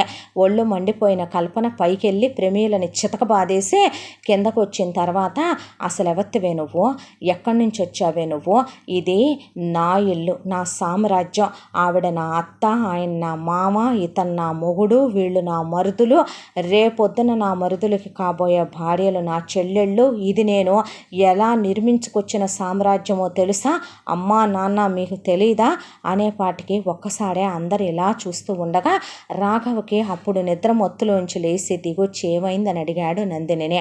ఏమయ్యేదేముంది, వాళ్ళిద్దరికీ పెళ్ళయింది అంది. ఎలా అనేసరికి నేను తర్వాత చెప్తానులే నీకు అన్నాడు. ఎందుకు అరుస్తుంది, అది తర్వాత చెప్తాను అనేసరికి రాఘవ నువ్వేమీ కలగజేసుకోకు, నీకెందుకు అని నందిని పక్కన నుంచునేసరికి ఇక ఎవత్తివే నువ్వు అసలు, ఈ ఇంటికి నువ్వు కోడలను అనుకోగానే కోడలను అయిపోతాను అనుకుంటున్నావా, నేను ఒప్పుకుంటాను అనుకుంటున్నావా, నువ్వు ఈ ఇంటికి కోడలువైతే నీకు దీని మీద అంతగా మోజుందనుకో, నీకు ఇది నచ్చిందనుకో, తీసుకెళ్ళి అవుట్ హౌస్లో ఉంచు, దీన్నే కావాలంటే ప్రతి రాత్రి 2 గంటలు గడిపిరా అనేసరికి వసుధ కల్పనని లాగిపెట్టి కొడితే వెళ్ళి కింద పడింది. రవీంద్ర అని పెద్దగా పిలిచింది వసుధ. పిలిచేసరికి అక్కడికి వచ్చాడు రవీంద్ర. వచ్చేసరికి ఏంటండి మీ వైఫ్ మాట్లాడేది, మేమేమైనా అడుక్కు తినేవాళ్ళమా, గతి గత్యంతరం లేకున్నామా, ఈ ఆస్తిలో నీకెంత హక్కు ఉందో నా మొగుడికి అంత హక్కు లేదా, మీ నాన్నకి నువ్వు మాత్రమే కొడుకువా, ఓహో అంటే నీ పెళ్ళాం ఇష్ట ప్రకారం నీ మరదళ్ళనే నీ తమ్ముళ్ళకి ఇచ్చి చేసి ఆస్తి మొత్తం మీ వశం చేసుకుందాం అనుకుంటున్నారా, నీ పెళ్ళాం కాళ్ళ కింద మేమేమైనా దాసీలమా మగ్గటానికి, మాకంటూ ఇష్టాలుండవా, మాకంటూ మా జీవితాలు మాకుండవా, నీ పెళ్ళాం మమ్మల్ని వేసెలంటోంది, అవుట్ హౌస్లో పెట్టి రోజుకు 2 గంటలు గడపమంటోంది, సంస్కారం ఉన్నవాళ్ళు చేయాల్సిన పనేనా ఇదే, ఓహో ఇదేనా తమ్ముళ్ళంటే ఉన్న ప్రేమ, ఇదేనా నువ్వు ఇంత బాధ్యతగా ఉంటూ నీ తమ్ముళ్ళను చూసుకుంటున్నావని బయట ప్రపంచం అంతా అనుకుంటోంది అని అడిగేసింది వసుధ. మళ్ళీ సునంద, రామ్దేవ్ అందరూ అక్కడ ఫామ్ అయ్యారు. దాంతో రవీంద్ర కల్పనని దవడలు పగలగొట్టి, చూడు వసుధ, నిజంగా వాణ్ణి ప్రేమించాడని మాకు తెలియదు, ఈ పెళ్ళిని నేను ఏ రోజు కాదనేటటువంటి అన్నయ్యని కాదని వాడికి తెలుసు, జగదీష్ అయినా అంతే, వాడిష్ట ప్రకారం జయంతిని చేసుకున్నాడు తప్ప ఏ రోజు నేను నా తమ్ముళ్ళ మనసు మీద దెబ్బ కొట్టే అన్నను కాదు, ₹1 కూడా ఇంటి కిందక ఖర్చైనా ఆఫీస్ కిందక ఖర్చైనా ప్రతి పైసా లెక్కల్లోకి రాయిస్తాను నేను, నా తమ్ముళ్ళ కోసం పగలనక రాత్రనక రెక్కలు ముక్కలు చేసుకొని కష్టపడతాను నేను, ప్రతి రూపాయి వాళ్ళకే దక్కాలి అనే, మేము నలుగురము సమానమేనని ప్రతి క్షణం నేను నా తమ్ముళ్ళ గురించి ఆలోచిస్తూ ఉండే అన్నని, అదేదో వాగిందని నువ్వు ఆ విషయం పట్టించుకోవద్దు అనేసరికి ఐఎమ్ సారీ అంది వసుధ. అంటే ఈ ఇంట్లో నీ హక్కుని కాదనే హక్కు దానికి కూడా లేదో, అదెలా ఈ ఇంట్లో కోడలుగా వచ్చిందో నువ్వు కూడా ఈ ఇంట్లో కోడలివే, నీకు సమాన హక్కు ఉందే, ఇంకెప్పుడు నా తమ్ముడిని నా నుంచి వేరు చేయాలని, వేరు కాపురం వెళ్ళిపోతానని, నా తమ్ముడిని నా నుంచి విడతీస్తాననే మాట నీ కల్లోకి నీ ఊహల్లో కూడా రానివద్దు, వాళ్ళు లేనప్పుడు ఈ రవే ఉండడు, ఆ క్షణమే నా గుండెగిపోయి పోతాను నేను అనేశాడు రవీంద్ర. దాంతో ఇక వసుధను తీసుకొని సుమన్ నువ్వు లోపలికి వెళ్ళు, మమ్మీ డాడీ మీరు లోపలికి వెళ్ళండి, జగదీష్ నువ్వు జయంతిని తీసుకొని లోపలికి వెళ్ళు అనేసరికి కల్పన గుండె మండిపోతూ రగిలిపోతూ ఆవేశంలో ఇంట్లో ఉన్నవన్నీ పప్పుగా పగలగొట్టేయటం మొదలుపెట్టింది. కింద ఫ్లోర్లో అస్సలు ఎవరు పట్టించుకోకుండా కప్పరుపుల కింద వదిలేశారు కల్పనవి. అయితే పైన మాత్రం ప్రమీల అటుగా నందిని వెళుతూ ఏమైనా తిను, ఏమీ తినకుండా ఎలా ఉంటావు అంటే, ప్రసాద్ ఏమైపోయాడో నందిని, ఒక్కసారి ఫోన్ ఇవ్వవు అనేసరికి, ఏమో ప్రమీల, ఈ ఇష్యూ రాత్రి జరిగిన తర్వాత వాళ్ళ నాన్న ప్రసాద్ ఇద్దరూ కనపట్టలేదు, ఏమయ్యారో ఎక్కడికి వెళ్ళారో, ఈ పాపిష్టిదే ఏదో చేసుంటుందమ్మా, ఈ పాపిష్టి దానికి ఇలాంటి పనులు చేయటం అలవాటే, ఎవడు ఉసురు పోసుకుంటుందే అనేది దీనికే తెలియదు, ఇది పెద్ద శాడిస్ట్ది సైకోది అనేసరికి, ముందైతే నీకు ఓపిక రావాలిగా, నువ్వు ఫోన్ ఇస్తానంటేనే నేను తింటాను అంది ప్రమీల. అది కాదు ప్రమీల, నీ కాళ్ళు పట్టుకుంటాను నందో, నిన్ను నా సొంత చెల్లెలు అనుకున్నాను, నీకు దండం పెడతానే, నీ సొంత అక్కే అయితే వదిలేస్తావా అనేసరికి నందిని ఫోన్ ఇచ్చింది. ప్రమీల గబా ఫోన్ చేసేసరికి తోటమాలి ఫోన్ ఎత్తి, మీ అక్కయ్య నన్ను నా కొడుకునే ఇక్కడి నుంచి గెంటేయించిందని, రౌడీలను పెట్టి కొట్టించిందని, కొన ఊపిరితో బతికి బయటపడ్డామని, ప్రసాద్ సూసైడ్ అటెంప్ట్ చేశాడని, హాస్పిటల్లో జాయిన్ చేశానని, కొన ఊపిరితో ఉన్నాడని, నువ్వు లేందే బ్రతకలేనంటున్నాడని చెప్పేసరికి, ఒక్కసారి ఫోన్ ఇవ్వు మావయ్య అని వరుస కలిపేసింది ప్రమీల. ఇక ప్రసాద్కు ఫోన్ ఇచ్చేసరికి, నువ్వు వస్తే నేను బ్రతుకుతా, లేదంటే నేను బ్రతకనంటే, ఒరే నేను నిన్నే పెళ్లి చేసుకుంటానురా, మా బావకు పెళ్ళైపోయిందిరా, నేను నిన్ను తప్ప ఎవరిని పెళ్లి చేసుకోనురా, నా జీవితంలో నేను ఇష్టపడ్డ మొదటి మగాడివిరా నువ్వు, నిన్ను కాకుండా ఎవరిని పెళ్లి చేసుకుంటానరా, మనల్ని ఎవరు వేరు చేయలేరురా అంది ప్రమీల. మీ అక్క రౌడీలతో కొట్టించిందే, ఈ విషయం బయటికి ఎక్కడ తెలుస్తుందోనని చెప్పి మమ్మల్ని కొనవూపిరితో వదిలేసి బెదిరించి గెంటేయించింది తెలుసా నీకు అన్నాడు ప్రసాద్. అవునా, నేను వస్తాను నీకోసం, నువ్వెప్పుడో వస్తే నేను బతకను ప్రమే, నీకు 24 గంటలు టైం ఇస్తున్నాను, రేపటికల్లా వచ్చావా వస్తావు, లేదంటే నీ ఇష్టం అనేశాడు ప్రసాద్. అనేపాటికి ప్రమీల తలకాయ గోడకి కొట్టుకొని ఏడిసిందే. ఏడిసిన తర్వాత నన్ను బయటికి పంపించవా నందు అంటే, అది నా వల్ల కాదు, కానీ అయితే ఏదో ఒకటి చేయవా, నీకు దండం పెడతాను, ముందు నువ్వు వెళ్ళాలన్నా నీకు ఓపిక రావాలి కదా, ముందైతే నువ్వు భోంచే. అవును, వెళ్ళిన తర్వాత ఎలా బ్రతుకుదాం అనుకుంటున్నావు ప్రసాద్తో అద్దె అనేసరికి, ఎలా బ్రతకాలి, నిజంగానే ప్రసాద్కి ఇంకా ఉద్యోగం కూడా రాలేదుగా. అవును, ఏం నగలేమీ లేవా నీ దగ్గర అనేసరికి, ఎందుకు లేవు, మా అక్క 25 లక్షలు 50 లక్షలు పెట్టి డైమండ్ నెక్లెస్లే కొని అవన్నీ లాకర్లో పెట్టిందే, ఆ లాకర్ నెంబరు నాకు తెలుసు అని చెప్పింది ప్రమీల. అయితే ముందు నేను బయటికి రావాలిగా అని చెప్పింది ప్రమీల. కోట్ల రూపాయల నగలు అంటున్నావు, జాగ్రత్తగా తీసుకెళ్ళగలవా అంది నందినే. బయటికి వెళ్ళిన తర్వాత ఎక్కడ కొందో ఎక్కడ అమ్మాలో అన్నీ నాకు తెలుసులే అంది ప్రమీల. అయితే రాత్రికి తలుపు తెరుస్తాను, రెడీగా ఉండు అని చెప్పింది నందిని. అందరూ నిద్రపోయిన తర్వాత ప్రమీల డోర్ ఓపెన్ చేసింది నందిని. అంతే, ఒక్క ఉదుట్టున బయటపడ్డ ప్రమీల గబగబా ముందు అక్క గదిలోకి వెళ్ళిందే. అసలు ఒళ్ళు తెలియకుండా దున్నపోతు నిద్రపోయినట్టు నిద్రపోతుంది కల్పన. టకటకా ముందు లాకర్ ఓపెన్ చేసి కోట్ల రూపాయలు విలువ చేసే నగలు సర్దేసుకుందే. అక్కడి నుంచి బాయ్ చెప్పి నందినికి గోడెక్కి దూకేసి వెళ్ళి ప్రసాద్ను కలుసుకుందే. ఆ తర్వాత ప్రసాద్ని తీసుకొని వెళ్ళి గుళ్ళో పెళ్లి చేసుకొని వెంటనే రిజిస్టర్ మ్యారేజ్ కూడా చేసేసుకుందే. ఈ విషయం తెలిసిన కల్పన అగ్గి మీద గుగ్గిలం అయిపోయిందే.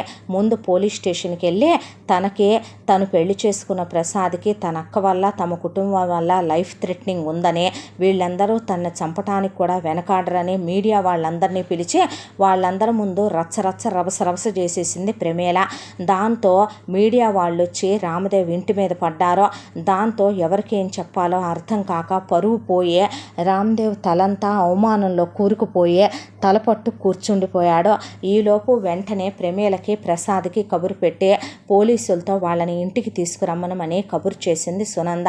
పోలీస్ ఆయన వాళ్ళని ఇంటికి తీసుకొచ్చి వీళ్ళందరి ముందు హాజరుపరిచాడు.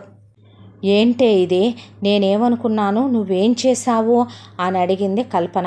ఏంటే చేసేదే, నాకు ఇష్టమైన వాడిని నేను పెళ్లి చేసుకున్నాను, నువ్వు ప్రసాద్ను కొట్టించింది అబద్ధమా, నువ్వు ప్రసాద్ వాళ్ళ నాన్నని గెంటిచ్చింది అబద్ధమా, నువ్వు ఎంతకైనా తెగించిన ఆడదానివే, నువ్వు అవసరమైతే కనుక తన నా నుంచి దూరం చెయ్యాలని, నువ్వు బావ పెళ్లి చేసుకొచ్చిన వసుదను కూడా ఏదో ఒకటి చేసి బావకి నాకు బలవంతంగా పెళ్లి చేయాలనుకునే నీచురాలివే.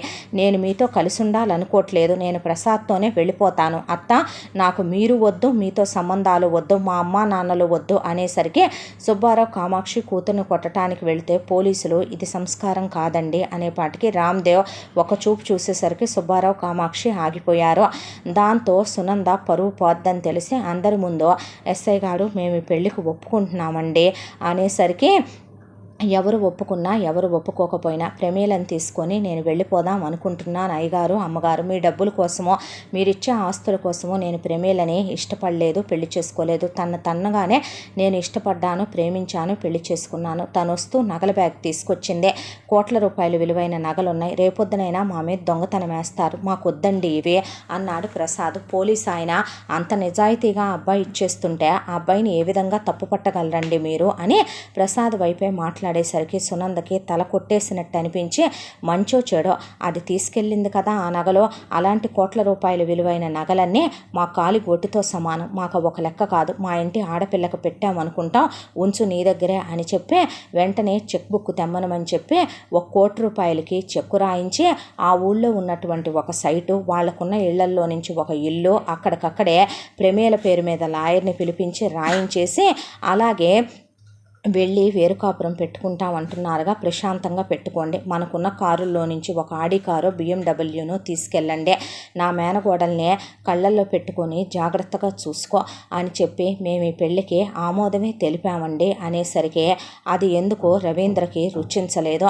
రవీంద్ర ఒక్కసారిగా తల్లి వైపు ఎప్పుడూ చూడనటువంటి అసహ్యం అనే దాంతో సునంద వైపు చూడటం గమనించింది. అక్కడే ఉన్నటువంటి వసుధకి నచ్చలేదు, సుమన్కి నచ్చలేదు, జగదీష్కి నచ్చలేదు. జయంతి ఏం మాట్లాడకుండా నుంచుంది. సుబ్బారావు కామాక్షి ఏం మాట్లాడలేదు. అది కాదత్తా, నేను చెప్పేది విను అంది కల్పన. నువ్వు మాట్లాడొద్దంటున్నాను నేను, నా మాటకి తిరుగులేదు. ఏమండి, నా మాట మీరు కాదంటారా అనేసరికి నేను జీవితంలో ఏ తప్పు చేసి నా పరువు ఈరోజు ఇలా రోడ్డెక్కించుకోవాల్సిన కర్మ పట్టిందో నాకు అర్థం కావటం లేదు. నా ఇంటికి ఏ దరిద్రం పట్టిందో అని రామ్దేవ్ అక్కడి నుంచి వెళ్ళిపోయేపాటికి సునందకి తన మొగుడు తన్నెక్కడ అసహించుకుంటాడోనని భయం వేసి రామ్దేవ్ వెనకాల పరిగెత్తడం మొదలుపెట్టింది. ఆ తర్వాత రవీంద్ర వాళ్ళు ఎటు వాళ్ళు అటు వెళ్ళిపోయారు. వెళ్ళిపోయిన తర్వాత కల్పన నందినిని పిలిచింది. నందినిని పిలిస్తే ఏంటక్క అంది నందిని. అన్న తరువాత అమెరికా నుంచి కావ్య తన భర్త వాసుని తీసుకొని రాబోతోంది. టికెట్స్ అవి రెడీ చేయించి పంపించమన్నాను అని చెప్పు. అలాగే కావ్య వస్తే కనుక తన భర్తను తీసుకొని ఇక్కడికే కావ్యని నేను అత్తారింటికి పంపించను. దాని అత్త మామ దాని ఆడపడుచులు ఇద్దరు, అలాగే వాళ్ళ మొగుళ్ళు, దాని పెద్ద తోడుకోళ్ళు, రెండో తోడుకోళ్ళు, దాని బావ మరిది వాళ్ళ పిల్లలతో సహా వస్తారు. అన్నీ ఏర్పాట్లు చేసుంచు, ఏది తక్కువ కాకూడదు. నా రెండో చెల్లెలు మహారాణి, అది మహారాణిలా వచ్చి మహారాణిలా వెళ్ళాలి అని ప్రతిరోజు ప్రమేల ప్రసాద్తో కాపురం చేయటం, ప్రసాద్ అదే వీధిలో కాపురం పెట్టడం, అలాగే ప్రసాద్ ఉద్యోగానికి వెళ్ళి రావటం, తన కళ్ళ ముందే ప్రమేలని బండి మీద ఎక్కించుకొని తిరగటం చూసి కల్పనకి గుండె మండిపోతూ ఉండేదే. జయంతి ఇదంతా చూస్తూ బాధపడకక్క అంటే ఛీ అవతలబో అనేది జయంతిని కూడా. ఆ తరువాత వస్తున్నావటే రా, నీకోసమేనే ఈ కళ్ళు ఎంత ఎదురు చూశాయో, ఎంత కాయలు కాసిపోయాయో. నీ అక్క తర్వాత నా రెండో శత్రువే నువ్వే కదే, వస్తున్నావా రా, నీకోసమే ఎదురు చూసి చూసి చూసి నా కళ్ళు కాయలు కాచిపోతున్నాయే. నీ అంతం చూడకపోతే, నువ్వు చేసిన దానికి లెక్కలు తేల్చుకోకపోతే నా పేరు నందినే కాదు, పైన భగవంతుడున్నాడు, నేను ధర్మమే చేస్తున్నాను, ఆయనే నాకు తోడుంటాడు. రావే కావ్య రా అని టికెట్లకి ఏర్పాటు చేయించడానికి రెడీ అయ్యి బయలుదేరింది నందిని. ఇంతటితో అనుకోని అతిథి కథ మొదటి భాగం సంపూర్ణం. ముగింపు భాగంతో మరికొద్దిసేపట్లో మీ ముందుకి. Thank you. ఈ కథని మనకు అందించిన కథా రచయిత్రి జి యామిని శ్రీనివాస్ గారు.